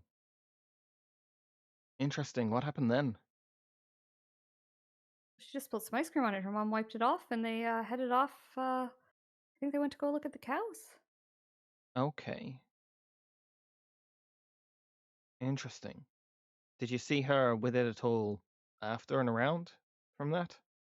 So busy yesterday. We were so busy, I didn't notice. That was a lot. I was busy helping other customers. Insight, and I'm kidding. Yeah, I'd like to insight that he's like I I can't mean, imagine why yeah, he would I be feel lying like, about that, but yeah, I'm not gonna like scrutinize the man, but I think I'm just mm, passively looking for tells. yeah. Sure. Yeah, Eva, he seems, I mean, yeah, both of you agree. He seems, I mean, he's a pretty popular vendor, ice cream Mhm. at a children's Yeah. event. So it makes sense that it's kind of amazing that he remembered her actually, but just because Mm, she dropped the ice cream on is probably why. yeah. Um, but yeah, he seems to be telling the truth. There doesn't really seem to be a reason for him to lie, and it makes sense that he would have lost track of her or not really been paying attention because he's working. He's got other stuff to Yeah, do. sure. Sure. And you said Okay. he's lying, we kill him. Yes. Yes, he dies. Yeah, And then we take his instantly. ice cream. Oh, you know what? That sounds great. I'm also just gonna quickly do a little scan of the area because it feels ridiculous that we haven't yet, and just make sure it's not just like sitting on a bench or somewhere out in the open. I don't feel like it is, but it would be stupid if we didn't at least look. Sure, yeah. I mean, I don't think your characters are idiots. I would assume that you're kind of looking at benches and as That's you walk through bold. the area, right?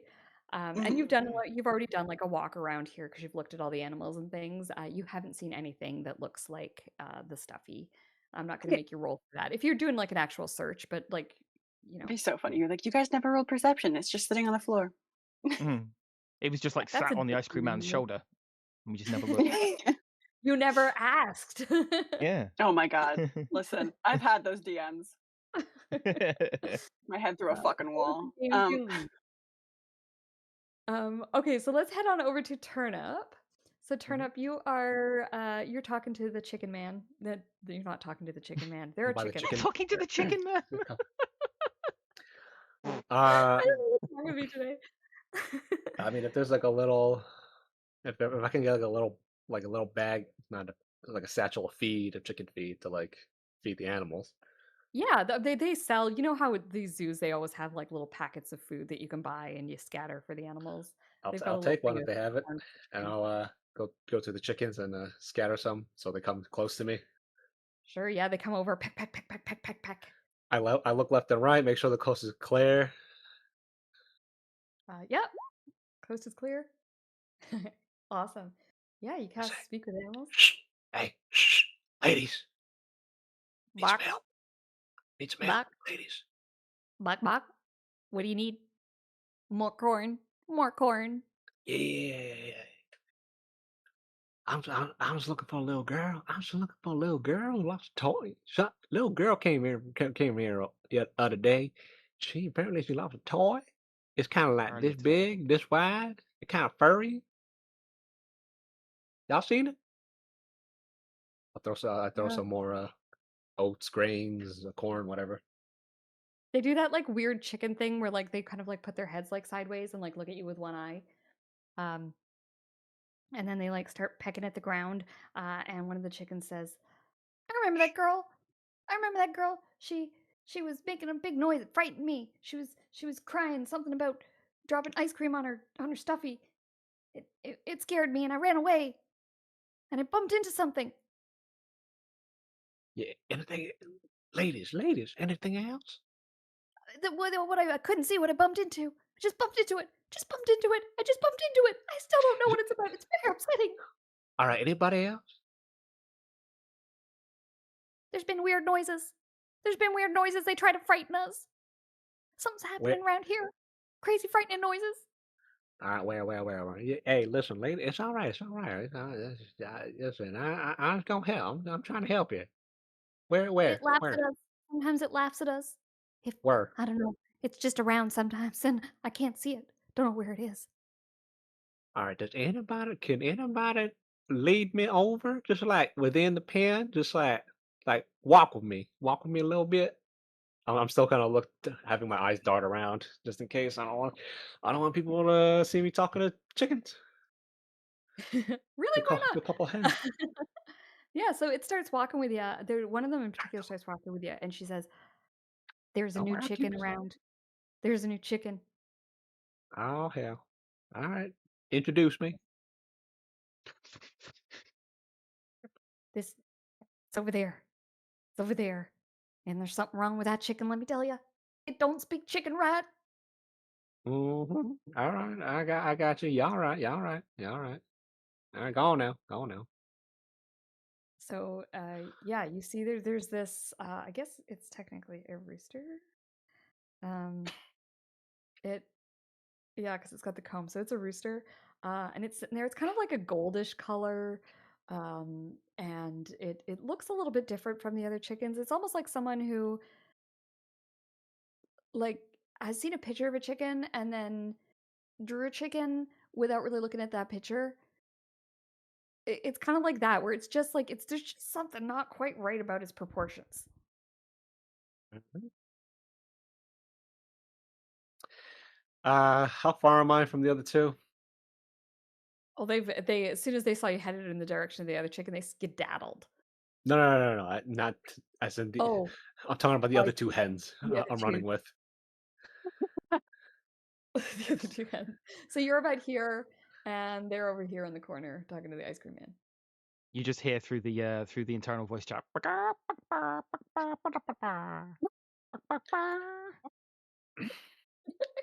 I will. I mean, I'm assuming I'm in range, or at least It's like I'll a get into Oh, it. you're kilometer or definitely something, in isn't range. it? The range is like miles. You're in range. Yeah. Oh, okay. Yeah, I'll say it. I believe I have something. Come over to the chicken pens, to the hen pens, nonchalantly. Okay.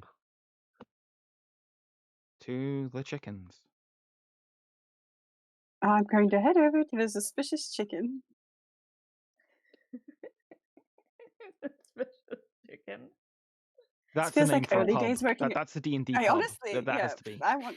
hmm If we ever I open say a we bar. open a tavern and call it, yep, the suspicious chicken. So you guys head on over together to the suspicious chicken, and Yeah. you approach it. I will. Oh, you gonna take a break? Well, I was gonna say we'll play for like 30 seconds more, and then we'll take a break. Okay. I will very nonchalantly point to it, like, look how funny that one looks. Intent. It looks like someone who's never seen a chicken drew a chicken. What the shit? Yeah. Insight check the chicken. Perhaps we should get a little bit of a closer look. It could do well. It could be fun to have as a pet. I agree, unironically. And let's move closer now without trying to scare it off.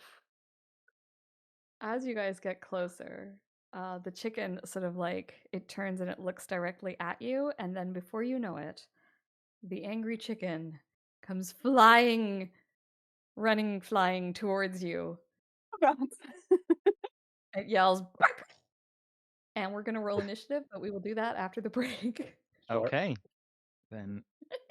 Okay. Incredible. How Amazing. often, like this fancy fighting tournament, we're brawling with a chicken in a park. He'll be so Right. upset that we're doing this.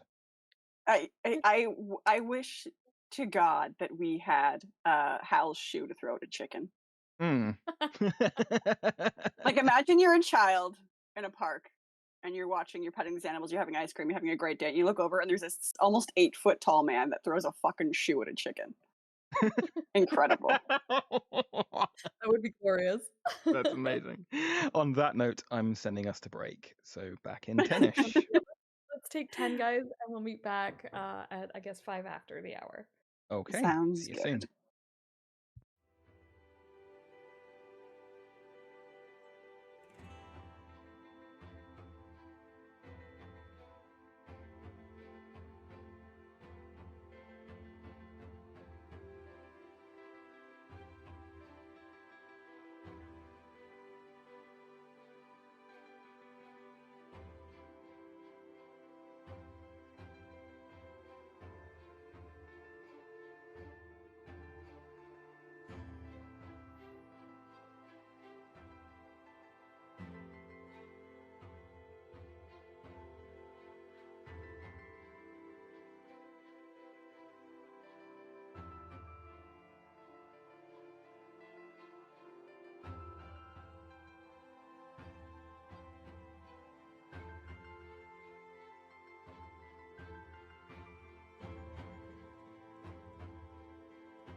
and chicken. We are back.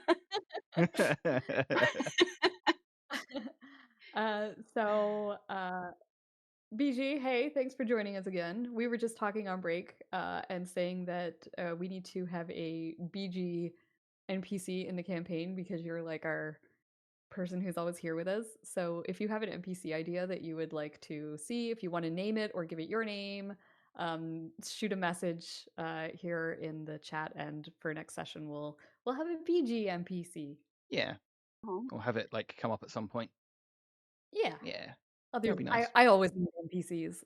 I Yeah. actually I just had a player give me like he made a whole list of just like random NPCs that he generated and put in Excel. Like, anyway, That's really cool. One but of the things we could do once we've got a bit more of a community is I could have a redeem that like lets you name an NPC to go in the game. that is a great idea. That's fun. That's definitely something I could do in the future. Yeah. Yes. I love the idea of like people watching us being able to like join in the campaign in different ways. Yeah. So we could definitely talk about Yeah, like, that sounds so fun. you know, having NPCs or story points or whatever. Like, totally open to that. Yeah. That'd be super fun. The more people that tell a story, the better it gets. Indeed. I agree.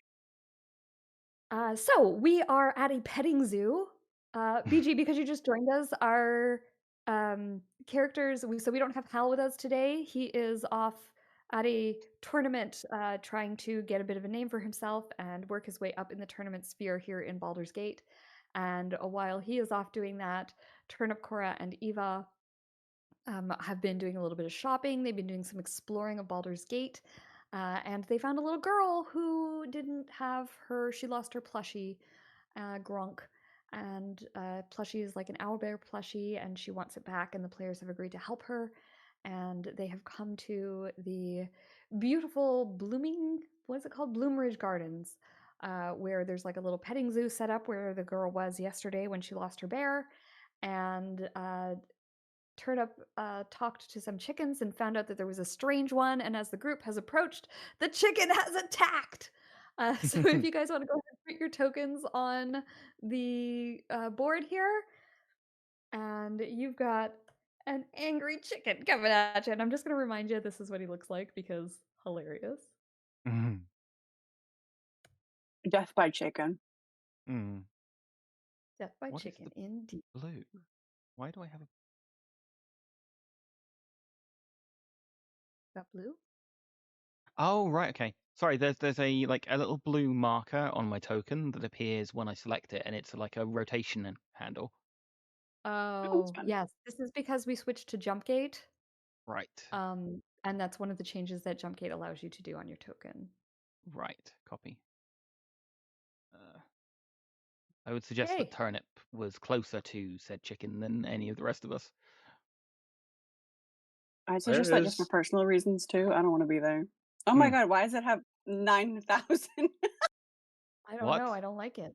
What is the chicken? What is it? 14.1299999999. Guys, we're in over our heads with this chicken.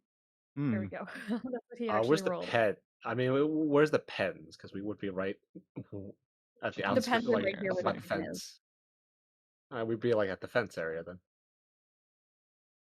I'm just gonna be where I always am, a little bit behind anyone stronger than me.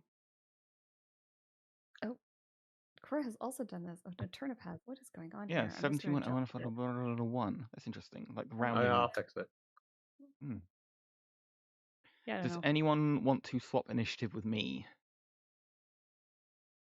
I feel like Turnip having the opportunity to go before the chicken would be useful.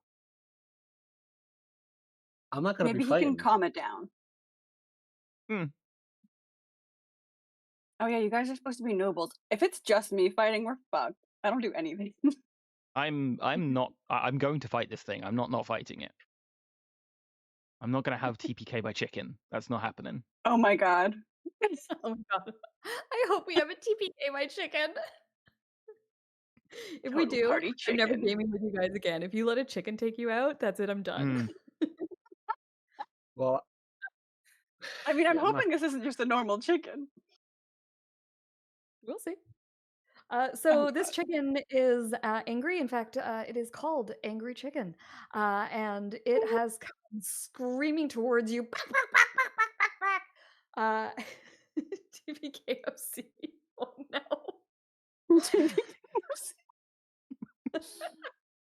It comes screaming at you, Turnip. just wings flapping. I don't Hmm. know if any of you have ever been attacked by an angry Canadian goose, but this, Oh my if you God. have, imagine that.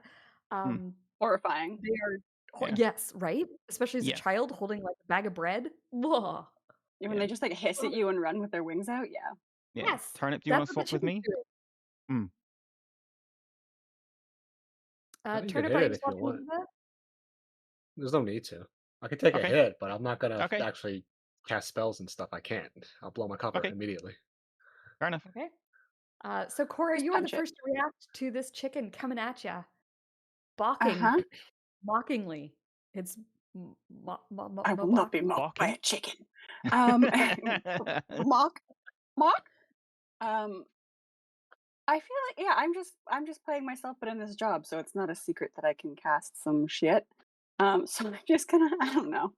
I don't want to make too much of a show of it, so I will just sacred flame the fucking chicken. I'm gonna pre-cook it. Mocked. Oh dear. That's Ooh, my I got a deck that's save good to make. damage. Yeah, make it below, please. I rolled good damage. Oh, Okay, wow. 16 radiant damage. Damn. The chicken. So your radiant damage comes like slamming down on this chicken, and the chicken just like runs into it and runs through it and keeps going. It had no effect. No, it hits it. It just doesn't seem to Okay. care. It's too Oh angry. It shit. doesn't even notice the Okay. damage. That is a strong chicken. I'm Mm. gonna step in front of this person and just be like, all right, step away, and like shepherd this person away. She's kind of like she's sort of standing there with a bag of corn. She's like, I'm gonna go feed the chickens. Don't feed this chicken. It wants to bite you. We'll have to see what she does on her turn. Anything else, Cora? Nope. Yeah. I'm just gonna stand here and bite a chicken. Okay. As you do. As you Eva. As the gods intended. Going to I assume I've got a good line of sight of it over this hedge.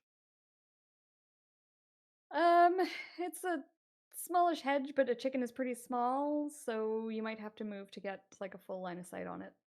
Sure. Okay. So like there I have a better line of sight, or Yeah, I think so. You kind of Okay. see over the hedge All and down towards it. Eva's just going to throw a blade at it, like caution to the wind right now. So normal roll blade. 16 will hit the angry chicken. Awesome.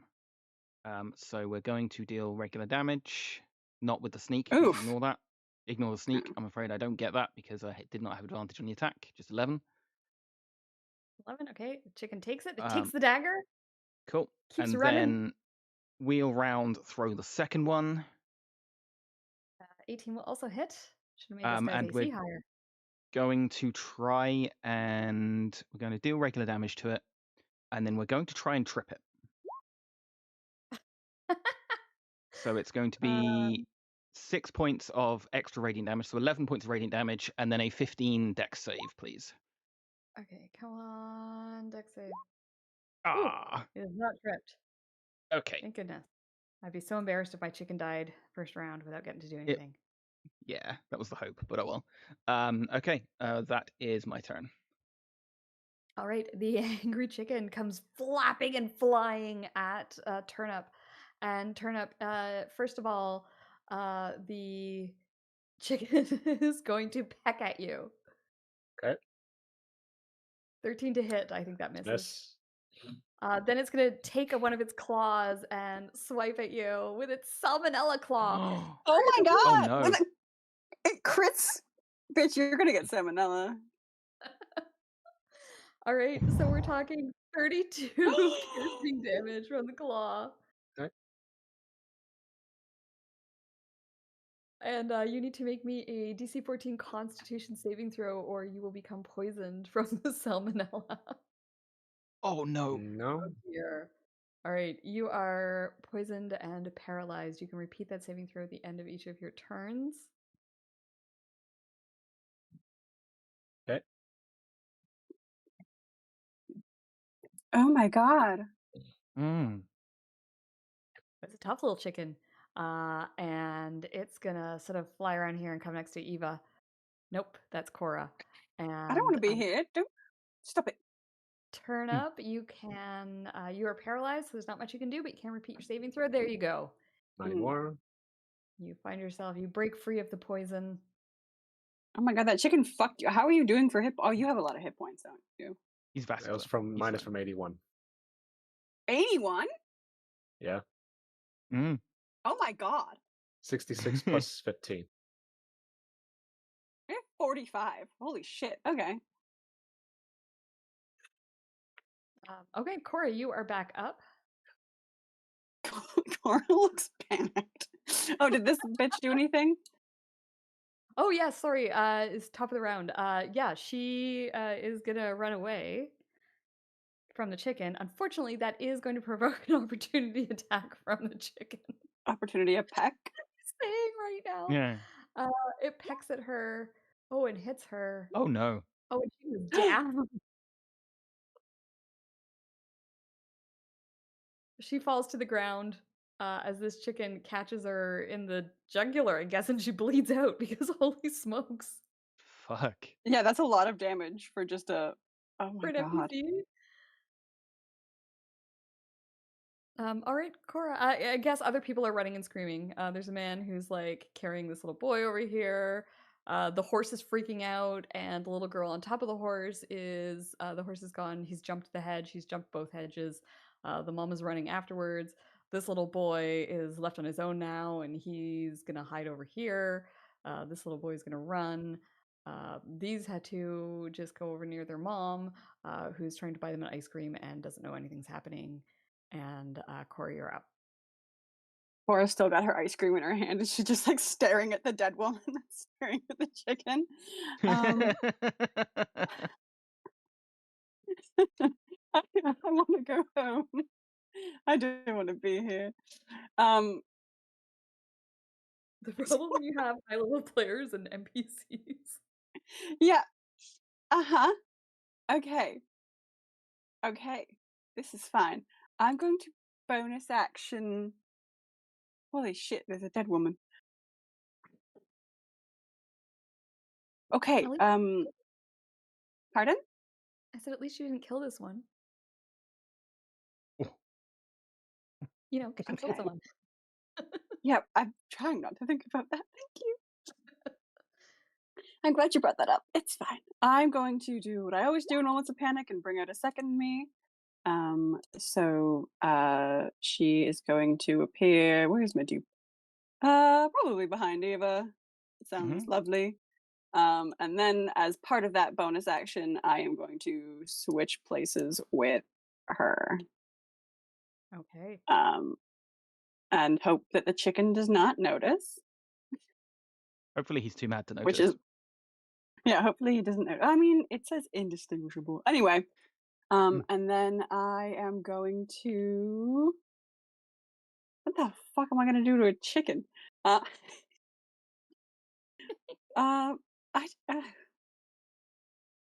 have the spell prep, but the spell makes me sad because it used to be so good and they nerfed it. So I will just, I'll cast Toll the Dead on the chicken. Okay. Which is a sentence. So I need a wisdom save. Ooh, rolling good damage today. Please fail. It's not a high save. Oh, fuck. Oh, Jesus. What a high save for a chicken. Okay. Where's my damage? Oh, I can add I add my wisdom to my damage now. Chicken with 20 wisdom. Yeah, I'm not a fan of this. No. Maybe it's not a chicken. Wait, what? This isn't. I mean, God, if they're that wise, it's why are they Colonel a chicken? Sanders himself. Yeah, it might be. Yeah. Okay. Well, that's. I'm hiding behind Eva. Mhm. There's a dead woman. We're being mauled by a chicken. This is fine. Yeah, this is fine. This is absolutely fine. I'm going to throw a blade. Okay. So yeet. You throw Or blade at the angry chicken for 21, which will hit, obviously. yep, for Now you get 22 points of damage. And then the other hand, thank fuck for Nice. advantage, for another 8 hit. points of damage. Great. Chicken You're is still making it standing. shish kebab. That's the hope. Feathers everywhere.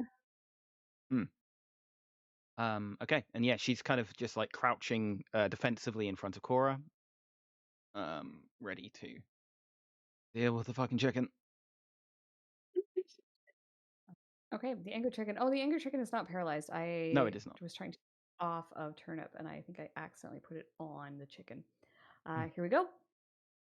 Angry chicken is going to continue to attack. I was going to call you Chang. Is going to attack Turnip. First of all, with his bite attack. Hold 20. on. I was gonna say I want to use my luck point to impose disadvantage before you Yeah, you can roll. absolutely do that. You did Okay. sort of stop me as I was rolling, so I'm happy to take that 14 because I rolled that quickly.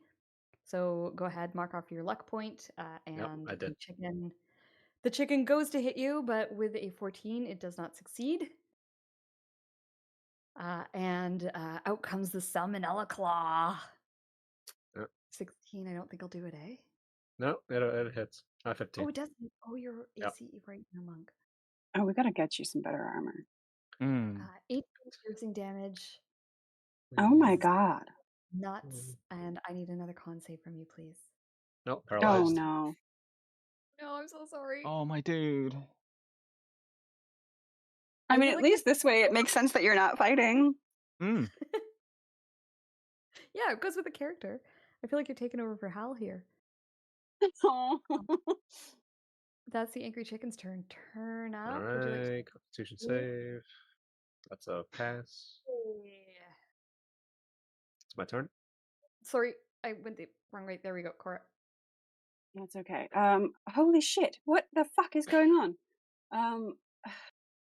Duplicate me is going to try to like worm her way in front of this stupid chicken. And I'm going to cast the spell that makes me the most sad in 2024 edition. And I have it prepared, and I don't know why, but I've had it prepared all day, which is strange because I never usually do, but I'll take advantage of that and cast Inflict Wounds on a chicken. As you do. Actually, I'm going to, I'm going to scoot closer and give myself advantage with my duplicate. Or wait, okay. let me check how this fucking spell works. It used to be touch. Now it's a save, actually, so I will not do that. It is a save instead of a touch spell now. So it's which is not set up correctly. It is Constitution save. Yeah, they lowered the damage and made it a save instead of touch. This spell makes me deeply sad. Yeah, that's a A shame. creature you touch makes a Constitution save. Yeah. So I don't So you know still why it's rolling. Yeah, touch it's just a creature it. you can reach. You don't have to make an attack. You just have to reach it. Right, and you can reach it through your dupe. Yeah, so my duplicate's gonna boop it on its beak and cast Inflict Wounds, I guess. Okay, it will make its con save. Oh my god. Okay. Kirsty, Well, it'll still what's take happening? half.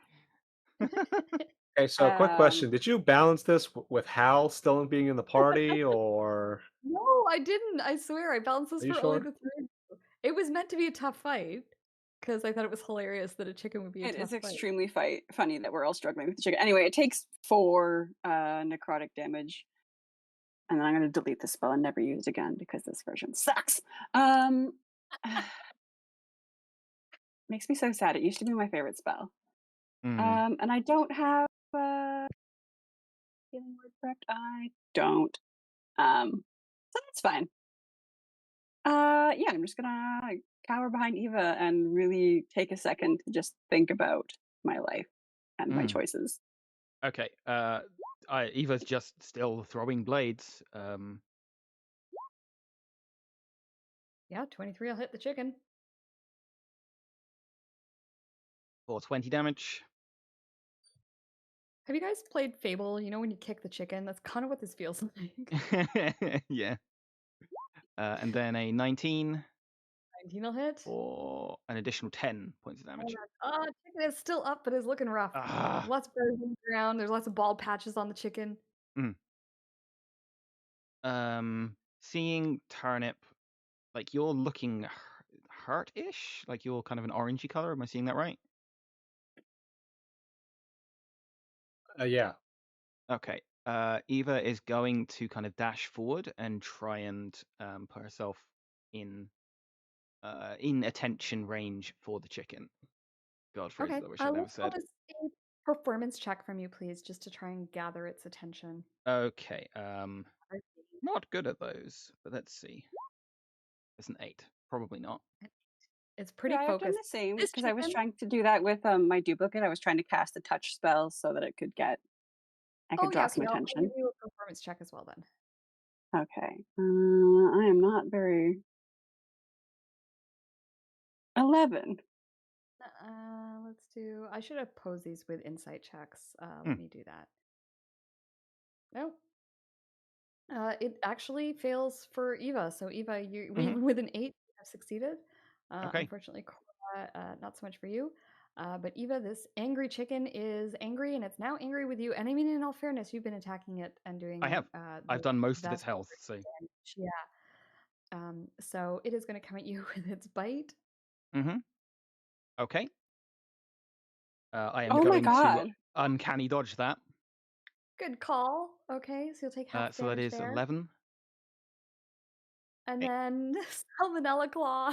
Come Just on, made do you the math. Ridiculous. Fuck, Oh my okay, God. sure. Only 7 Okay, that's piercing. only 7. That's good.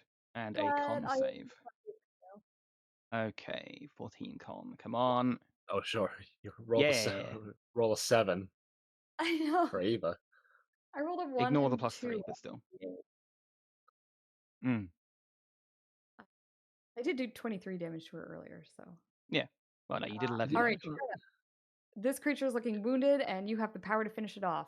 Maybe. Oh God, are the people around still? Are they all scattered? They're scattering, yeah. They're hiding behind hedges and watching and screaming in fear. The killer chicken! You know, the things you normally say when this kind of thing happens. Okay. If they're still in eye line, I don't want to risk it.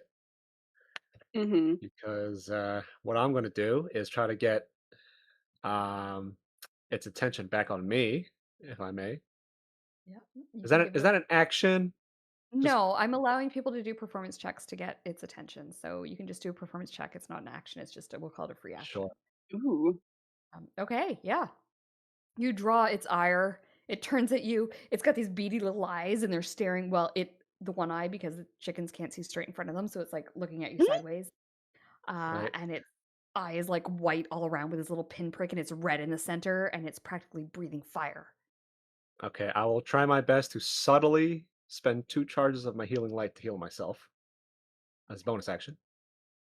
All right, go ahead and do that, and you can roll a sleight of hand check to see how well you do it subtly. Okay. Get 8 hit points back. Points and a sleight of hand. 11. Yeah. Okay, yeah. So I think most people are distracted by the chicken. Okay. In fact, you know what? I should give you advantage on that because most people are distracted by the chickens. Do you want to roll a second one just to see? Sure. 12. Ooh. All right. Slightly better. So it's not super subtle. You've got a lot going on, and you know you're quite badly wounded, so your wounds are healing in obvious places. But most people seem to be pretty focused on the chicken. All right. I've drawn its ire again. I will take a dodge action. End of my turn. Okay, nice. Cora. I see Turnip healing and knowing that he wants to kind of play it off like he's just a guy. Can I don't have the spell prep, but I still know the spell. Could I pretend to have cast Healing Word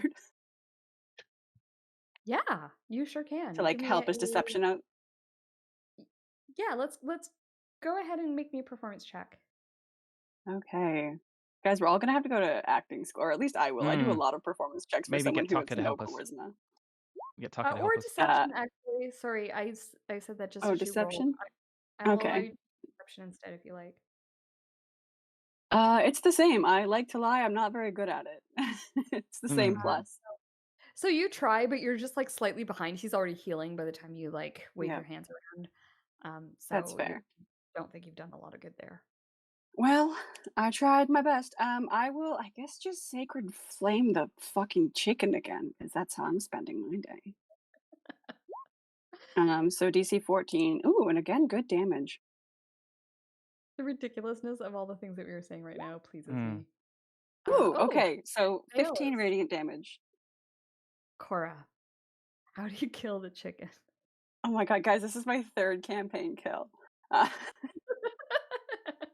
The one was a flying sword. The next was a very important NPC that was not at all traumatizing, and now a chicken. The full set. I think I think all these small children around here just hear Cora shout out, "Oh, for fuck's sake!" And then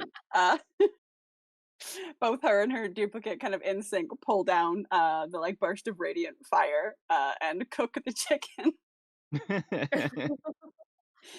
Amazing.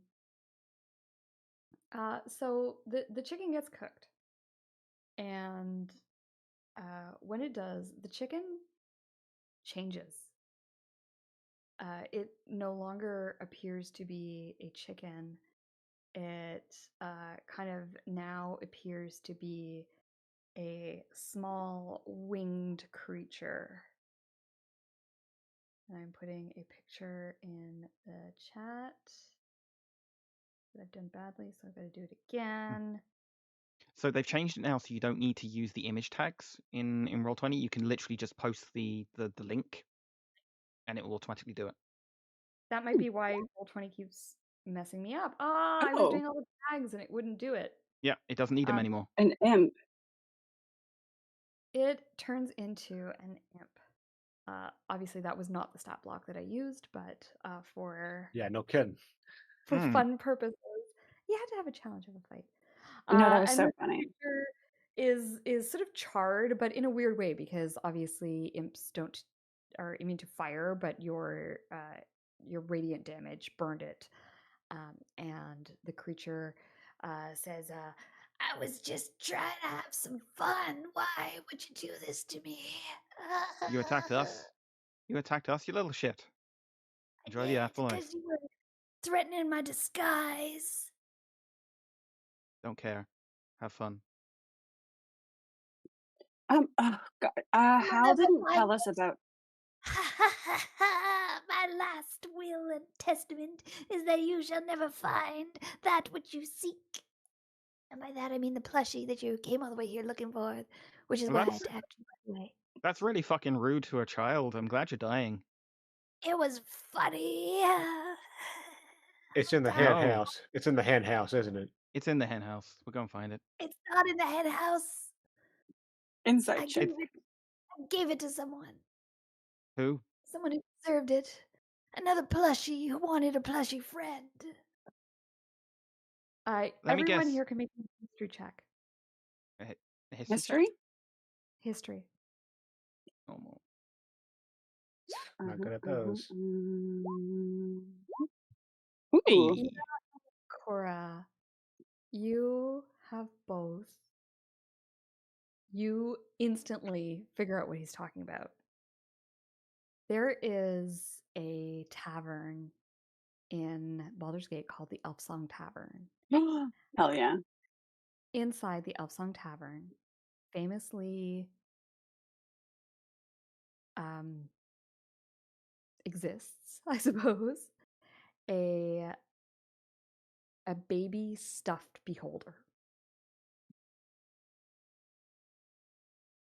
And it's something that was found in the tavern, has been famously there for a very long time, and it's a little baby beholder. So obviously it would want a stuffy that was an owlbear. Obviously that's what they did with it. So it's probably at the Elf Song Tavern. But the imp obviously is not saying that. He's saying, You'll never know. So the Elf Song Tavern then. Elf song? Yeah, elf song. No, not the Elf Song Tavern. It's somewhere else. Aren't you dying or something? Can you speed that along? Yes, crowd around and I will tell you my last words. I'm not interested. I do not care. I would just like you I to do leave. actually. I'm not gonna lie. Pay No, I attention love a to good me. monologue. I will monologue for days. Where are you going? Come back! Come back! and he dies and disappears. I mean, if he didn't die, Eva was just gonna like dismissively throw a dagger over her shoulder and just like put it out of Do existence. that if you like. Yeah, just like bye. Yeah, you finish him off, and he, as all creatures that are not of this plane, he disappears and vanishes to presumably the plane from whence he came, and is no longer bothering this plane. The aftermath is you do have a dead body here.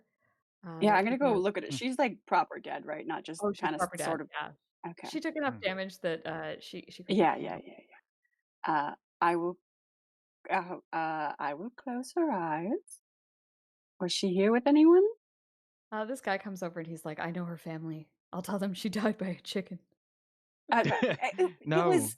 Tell them you'll it never was live some that sort of. down. It was a demonic being. It was a fiend disguised as a chicken. Yes. Killed by a demonic chicken. I'm sure that'll bring comfort to her family. Well, it was like a devil, and she fought bravely, to protect others. Just sort of maybe He ran sprinkle some away sugar very on it. bravely from the demonic chicken, which is why it attacked her and why she died.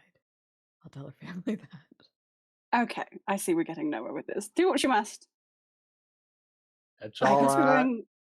It's all right. You are all safe now. Thanks to the O'Shaughnessy family. Everyone gets up and starts clapping. Um, Thank you, O'Shaughnessy family. I'm gonna heal Turnip. Are you? Come here. No, don't touch me in public. In public. Okay. I've been told that before.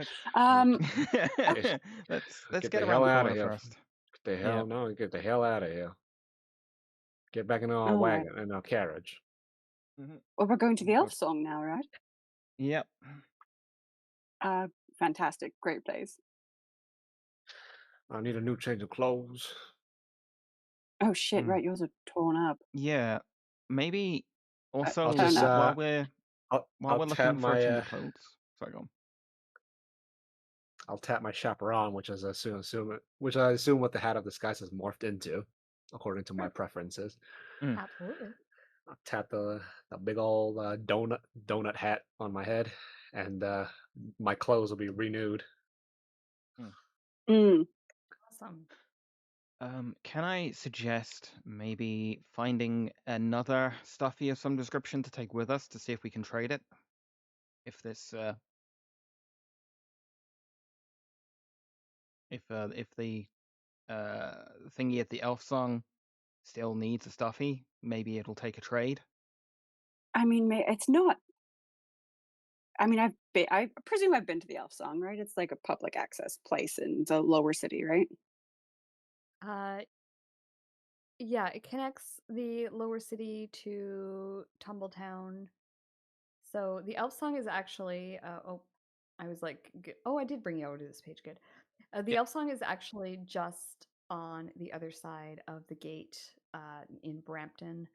On the other side of Tumbletown, it leads out to the Worm Tower, which we will talk about when we get there. So yes, you would have at least passed by this place. It is probably one of the most famous inns or taverns in Baldur's Gate, so you would have definitely heard of it. If not having been there, I'll leave that decision up to you. I'm sure I've stayed there once or twice. Jovin to the Bramptons on the double. Smack, smack. All right. On the side of the carriage. Since he's our driver now, I assume. Sure. So you guys are gonna head through the Steeps, Heapside, Eastway, and Brampton. So let me. I'm gonna heal once we get into the carriage. I'm gonna pat Turnip on the shoulder. You know, we Provide could have he. just now. Listen, I can do it myself. I know, but isn't it so much nicer with someone else? No, it's fine. Just cast it on myself. 30.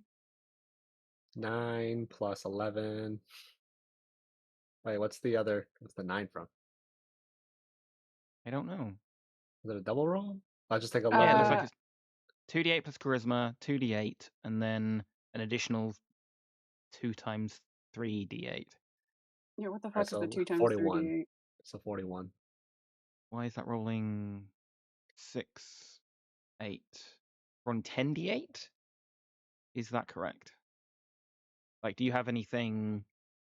Do you What have like level the are you healer feat or casting anything at? like that? Or It's 4. It's always 4.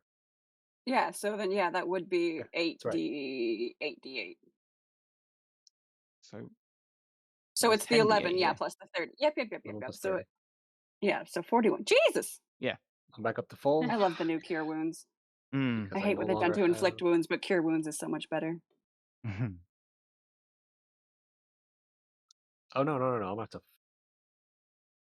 Oh, I forgot. 8 is not actually temporary hit points. It's like, New maximum, yep. so which means I'm up to 80 out of 81. Nice. Okay, good. You have twice my hit points. See, you're fine. One chicken can't hurt you. And I'll, We will not be bested by a chicken. I'll magical cunning just in case Kirsty decides to sick another one on me. So we're definitely going to be in tomorrow's paper for fighting a chicken in the park. Yeah, Almost Oh, certainly. First of all, I do not know why we didn't just buy the little girl another toy to begin with, a replacement. It have a sentimental value. She can create more sentiment. She can create more of that value with the new one. Oh, but Lord have mercy. How do I spell our last name, by the way? I don't remember how to spell O'Shaughnessy. I don't think I wrote it down. I Oh, I think did. you Did I? I don't know. My notes after a day, they're gone from my memory. did. It feels awful not being able to do what I do. I know that must have. I mean, you got pretty fucked up. I mean, sorry, you got pretty messed. Sorry. You got pretty hurt by a chicken. That's how So that's. I appreciate your restraint of using foul language. I am trying my best. You found. I am can't trying wait. my best. I have a demand that you guys update Hal as to what happened in character. Oh, absolutely. Absolutely. So you guys are heading through several areas of Baldur's Gate. So I'm going to give you kind of just a quick description of these places because, as I said, this campaign was kind of designed to allow you guys to sort of see a little bit more of the city and give us all a little bit of a warning about where we are. So from Bloomridge, you head, as you have this discussion, you head towards the Steeps. The Steeps are very much, we already talked about how Bloomridge is kind of half built into the wall, as there's the upper city and the lower city, and so Bloomridge is kind of on a bit of an angle. The Steeps even more so. It is very, very angled. It's called the Steeps because it's really friggin' steep. The roads are straight and they are very up and down. If any of you have ever been to like Nova Scotia, it's a lot like that, where it's like in the wintertime, you're pretty sure you can't get up a lot of these hills. Oh my God, yeah. Just like really, really steep up and downs. And but this goes like from the wall basically all the way down to water level or to the dock level anyway. There is a big dock section in the Steeps. This is the roughest part of town. This is the cheapest part of town. This is where, just because it is so very, very steep, it's pretty inexpensive to live here. And so even though it kind of connects to some of the wealthier neighborhoods, it's not a great part of town to be traveling through. And you guys, while you're portraying more wealthy people, there's definitely that little bit of like, oh, should I really be here as you're traveling through it? The other thing to note about the steeps is there are some really famous statues here that you would be driving past. And there's also a big temple to it's called the Water Queen's House. It's a temple to Umberlee, and it's basically a temple that a lot of these sailors attend. So, like fishers, sailors, that kind of thing. She's a god of, a goddess, pardon me, of fishing in the ocean and that type of thing. She's not a particularly nice god. She's very harsh, much like the ocean that she comes from or rules over. Turnip would be thrilled to know that a name for her is the Bitch Queen. What a wonderful descriptor. I mean, it's not inaccurate. Ringing any bells? I guess not. So next, you guys head through Heapside, which is quite a large district in the lower city.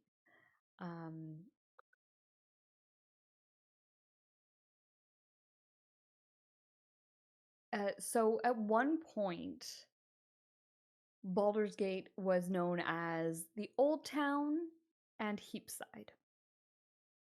And the Old Town was where the money was, and Heapside was where the money was not.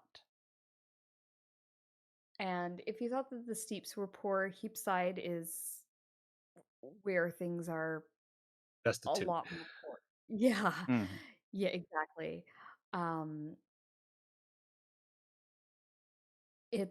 This is, however, where Baldur's Mouth comes out of. So, Cora, you would have definitely been here. Baldur's Mouth is news carrier in the city. They do there's town criers and there's broadsheets that are published on a daily basis, and so this is definitely, you would definitely have contracts here, contacts. Pardon me. There is also a very famous building that sells magical components here that is so out of place. It's an absolutely visually stunning place to be. It's just kind of like this dome building with like multicolors on the dome of it, and it's really impressive, and it sells the best, the rarest, and the most magical components. Is this Sorcerer Sundries? Sorcerer Sundries, yes. And Salmonella?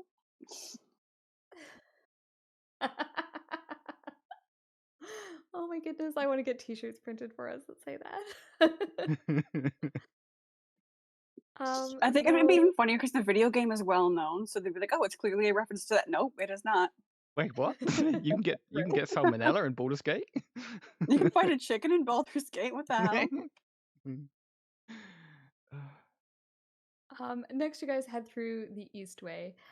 So the Eastway is one of the more prominent places that people see when they come through Baldur's Gate, as there is a gate here that enters into and out of town, and that would be this one here, and I believe this one is called the Gorgon's Gate. That is massive. What the? Looks like it. Yeah. Mm. So this is one of the main gates that comes in and out of the city. What was it called, sorry? I'm sorry, I'm looking it up again. I thought it was Gorgon's Gate, but I'm just checking that. I mean, it's got a bunch of snakes on it. Yeah, I see Feels like it would snakes on it. Basilisk Gate. It's Basilisk. Mm-hmm. I knew it was something that like petrified you. Oh yeah, I could have told you that. I teleport here all the time in the game. Yeah, it's a pretty famous one. So this one is one of the gates that links the tradeway. So coming through Stonius, you would go through this gate, through Baldur's Gate, and then out the Black Dragon Gate, which is at this part in the Temples District, to continue through the tradeway and up north through up all the way up to Waterdeep. So this is a well-traveled route, and this is one of the biggest gates. It's the one that everyone comes through who comes from anywhere pretty much other than the north. And so you guys would have probably seen it at some point had you been this way in the past. Other things of note, there is Eastway Expeditions, which is a shop that's specialized in selling adventuring equipment for people headed off to Chult. So actually probably not a bad place for you as characters to make yourselves known, as it's somewhere that your characters, if you're, especially because you're talking about selling items from Chult, it would maybe make sense that you would make a connection there. There is also a Garmalt's House of Mastery. It's half tavern and half academy, and it's the local hangout for the Bannerless Legion. The Bannerless Legion being a bunch of freelance mercenaries. Also of note is the Harbor's Master's office is in Eastway, so everything that comes in and out of the docks has to at least sort of check in the Eastway region. And finally, you guys make your way through to Brampton. What was that? Garmalt's what? Sorry? Just go back. I'm trying to type as fast as I can. House of Mastery or something like that? Yeah, something like that. Garmalt's House of Mastery, thank you. I could never be a court friend. Like, what's the people who write shit in court could never be me. Not fast. I'll work on it. That's the one.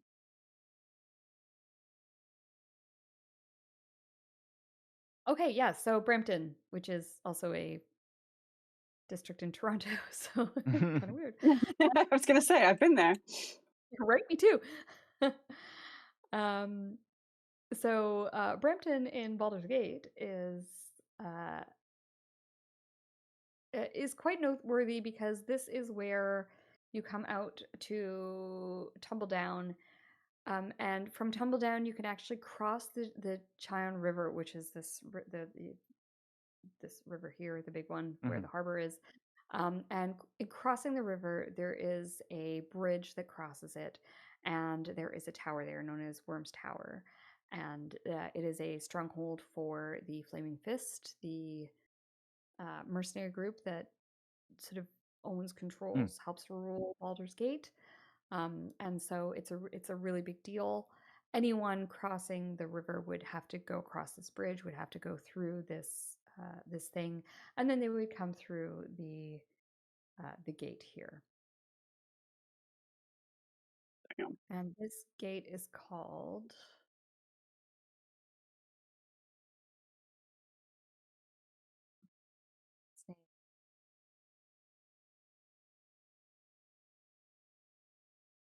Sorry, guys. I thought I had them all memorized, and I just okay. as soon Don't as worry. Okay. Seagate.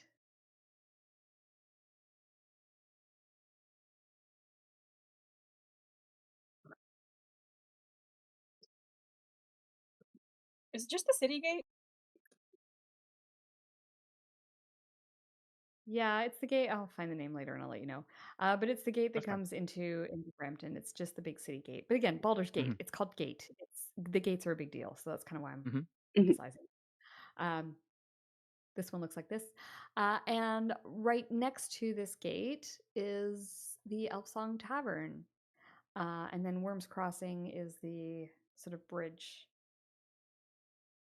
that crosses the river. What else can I tell you about the Eastway? Or sorry about Brampton. There's a hospital here. which is kind of unusual. I don't believe there is a hospital in Waterdeep. So Harborside Hospital, it's staffed by a bunch of clerics of various faiths who are dedicated to healing. Mm-hmm. There's also Insight Park, Insight Park, not inside. Sorry, just coughing. And it is a magically created park that contains green lawns, natural thickets, and a single unidentifiable tree known as the drawing tree. Mm-hmm. And there's a little bit of lore regarding that, but we won't get into it So today. Worm's Crossing is further down the river than where we are. Yeah, so if I put you on this map, Yeah, there we go. Yeah, Worm's Crossing is here. Worm's Crossing is over here. Yeah.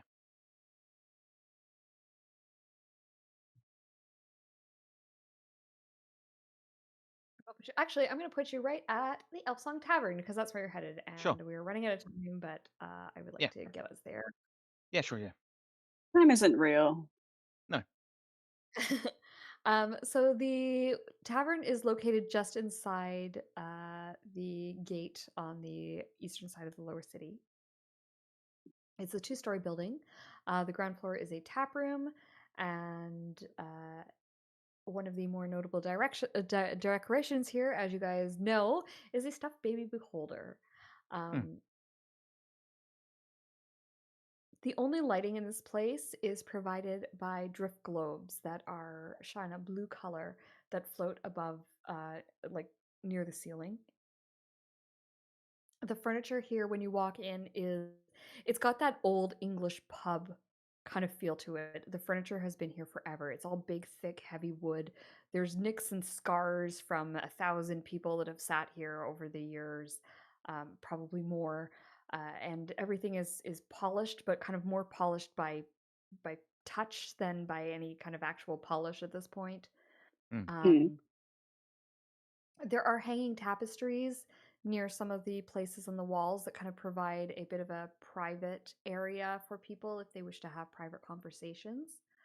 And the really interesting thing about this place is that no music is permitted to be played here.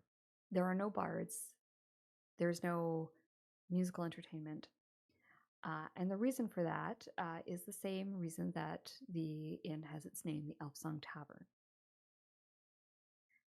And that is that every once in a while, a woman sings. It is a beautiful, haunting lament for a dead family, husband and children. And the singer is also deceased. And all that remains of her, not even her name is known. All that remains is this song. And so, out of respect to her, no other music is ever played here. And when the song begins, all sound in the building stops and everyone listens. And when it ceases, business carries on. Mm-hmm. It is both beautiful and mournful, is the way it's described in the wiki. And that is where you guys arrive at. When you get there, there's the hustle and bustle of the inn. There is no singing happening at the moment, and you can see the beholder behind the bar, and sitting kind of just under this little baby stuffed beholder is a little stuffy of an owl bear. Okay. How the hell do we get that? How busy is the bar? It's one of those places that's never not busy. You guys are actually, it's probably kind of getting into evening, so it's probably fairly busy with the dinner crowd at the moment. But it's it's not the kind of bar that ever gets raucous. Do you know what I mean? It's sort of, it's more of a calm environment.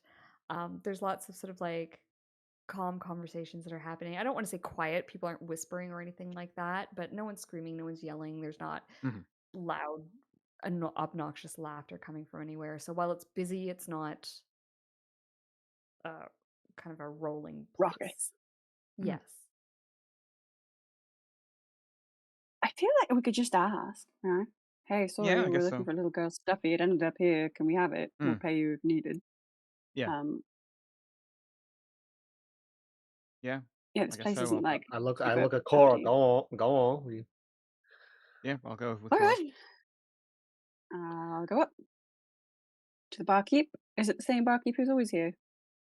Yes, it would be the usual one. Alan Elf is his name. How do I spell that? Pop it in chat for you. Thank you. He is an elvish man, I think. He's half elf. He's an aged barkeep, but rather attractive and youthful looking. Yeah, I assume Cora's been here before. Not enough to be like a regular or known, but she's been here before. Yeah, that would be reasonable. You would know that in addition to running this inn, Alan also is a bit of a moneylender. He also he's got a way with adventurers. They come in here, and he has the tendency to like offer people a free drink, keep them calm. He manages to keep the place kind of with the vibe that it has. Okay. I will go up and I will order a drink and then point out the stuffed animal. Yeah, he says, it was funny, it just appeared here the other day, and I thought it sort of suited the place. It seems like our little beholder's got a toy, and kind of smiles. Which is so unbelievably sweet. The only sort of problem is that that stuffed animal is very much missed by a little girl right now. What do you mean? It belongs to a sweet little child who has begged us to come hunt it down. And, well, here it is, and here we are. And we're hoping to sort of bring it back to her, if you don't mind. Oh, I really, I didn't know. I don't really know how it got here. Yeah, of course you can have it back.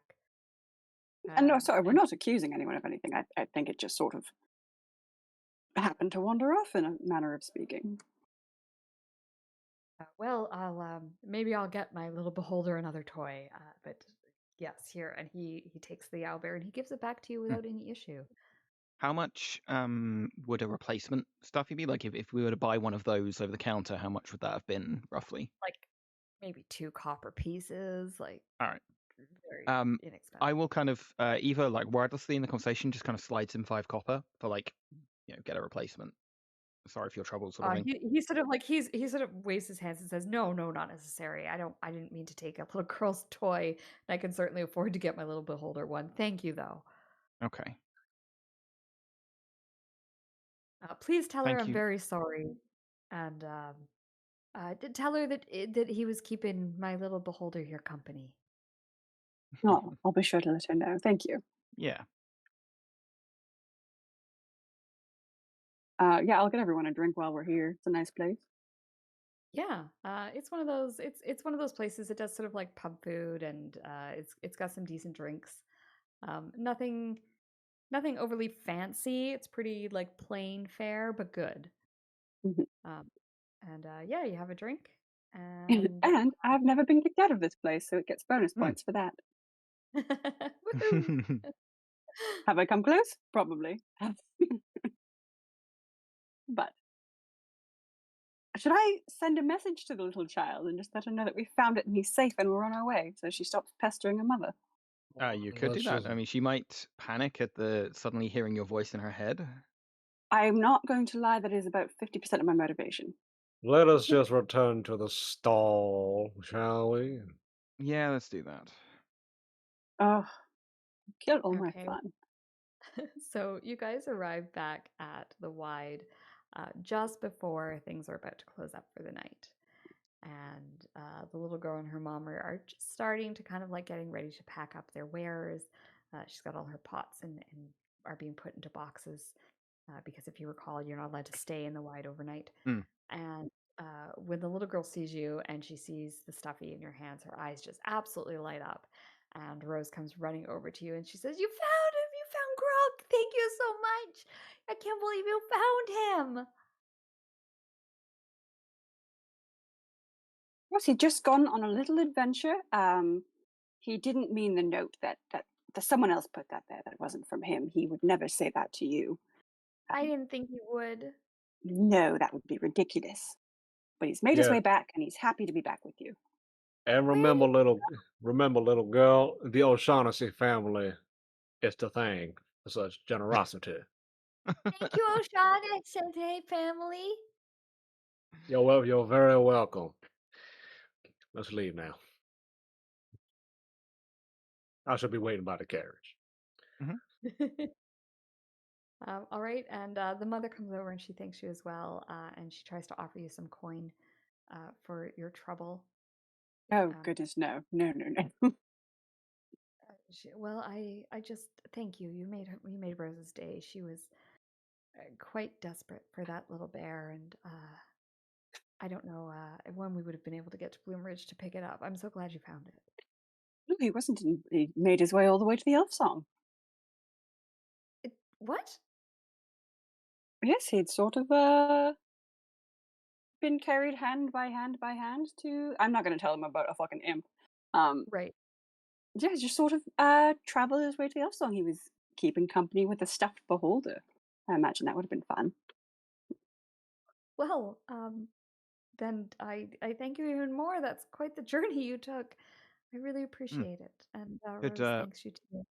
Could make a good bedtime story for Rose, potentially. That is an I think adventure it across the will. city. I'll tell it to her tonight. Her father passed, and he was the one who gave her that stuff, so it means a lot to Oh. her. Well, I'm sorry. I'm thrilled glad we we could could help get it out back. then. Yeah. And the little girl and her mom walk happily off with their wares. Yay. Rose has Stuffy under her arm, and that is where we'll save game, and we will pick up next week with Hal telling us him. We can ask him to tell us his adventures, and you can tell how things ended up for you while he was gone. That we almost got murked by a chicken.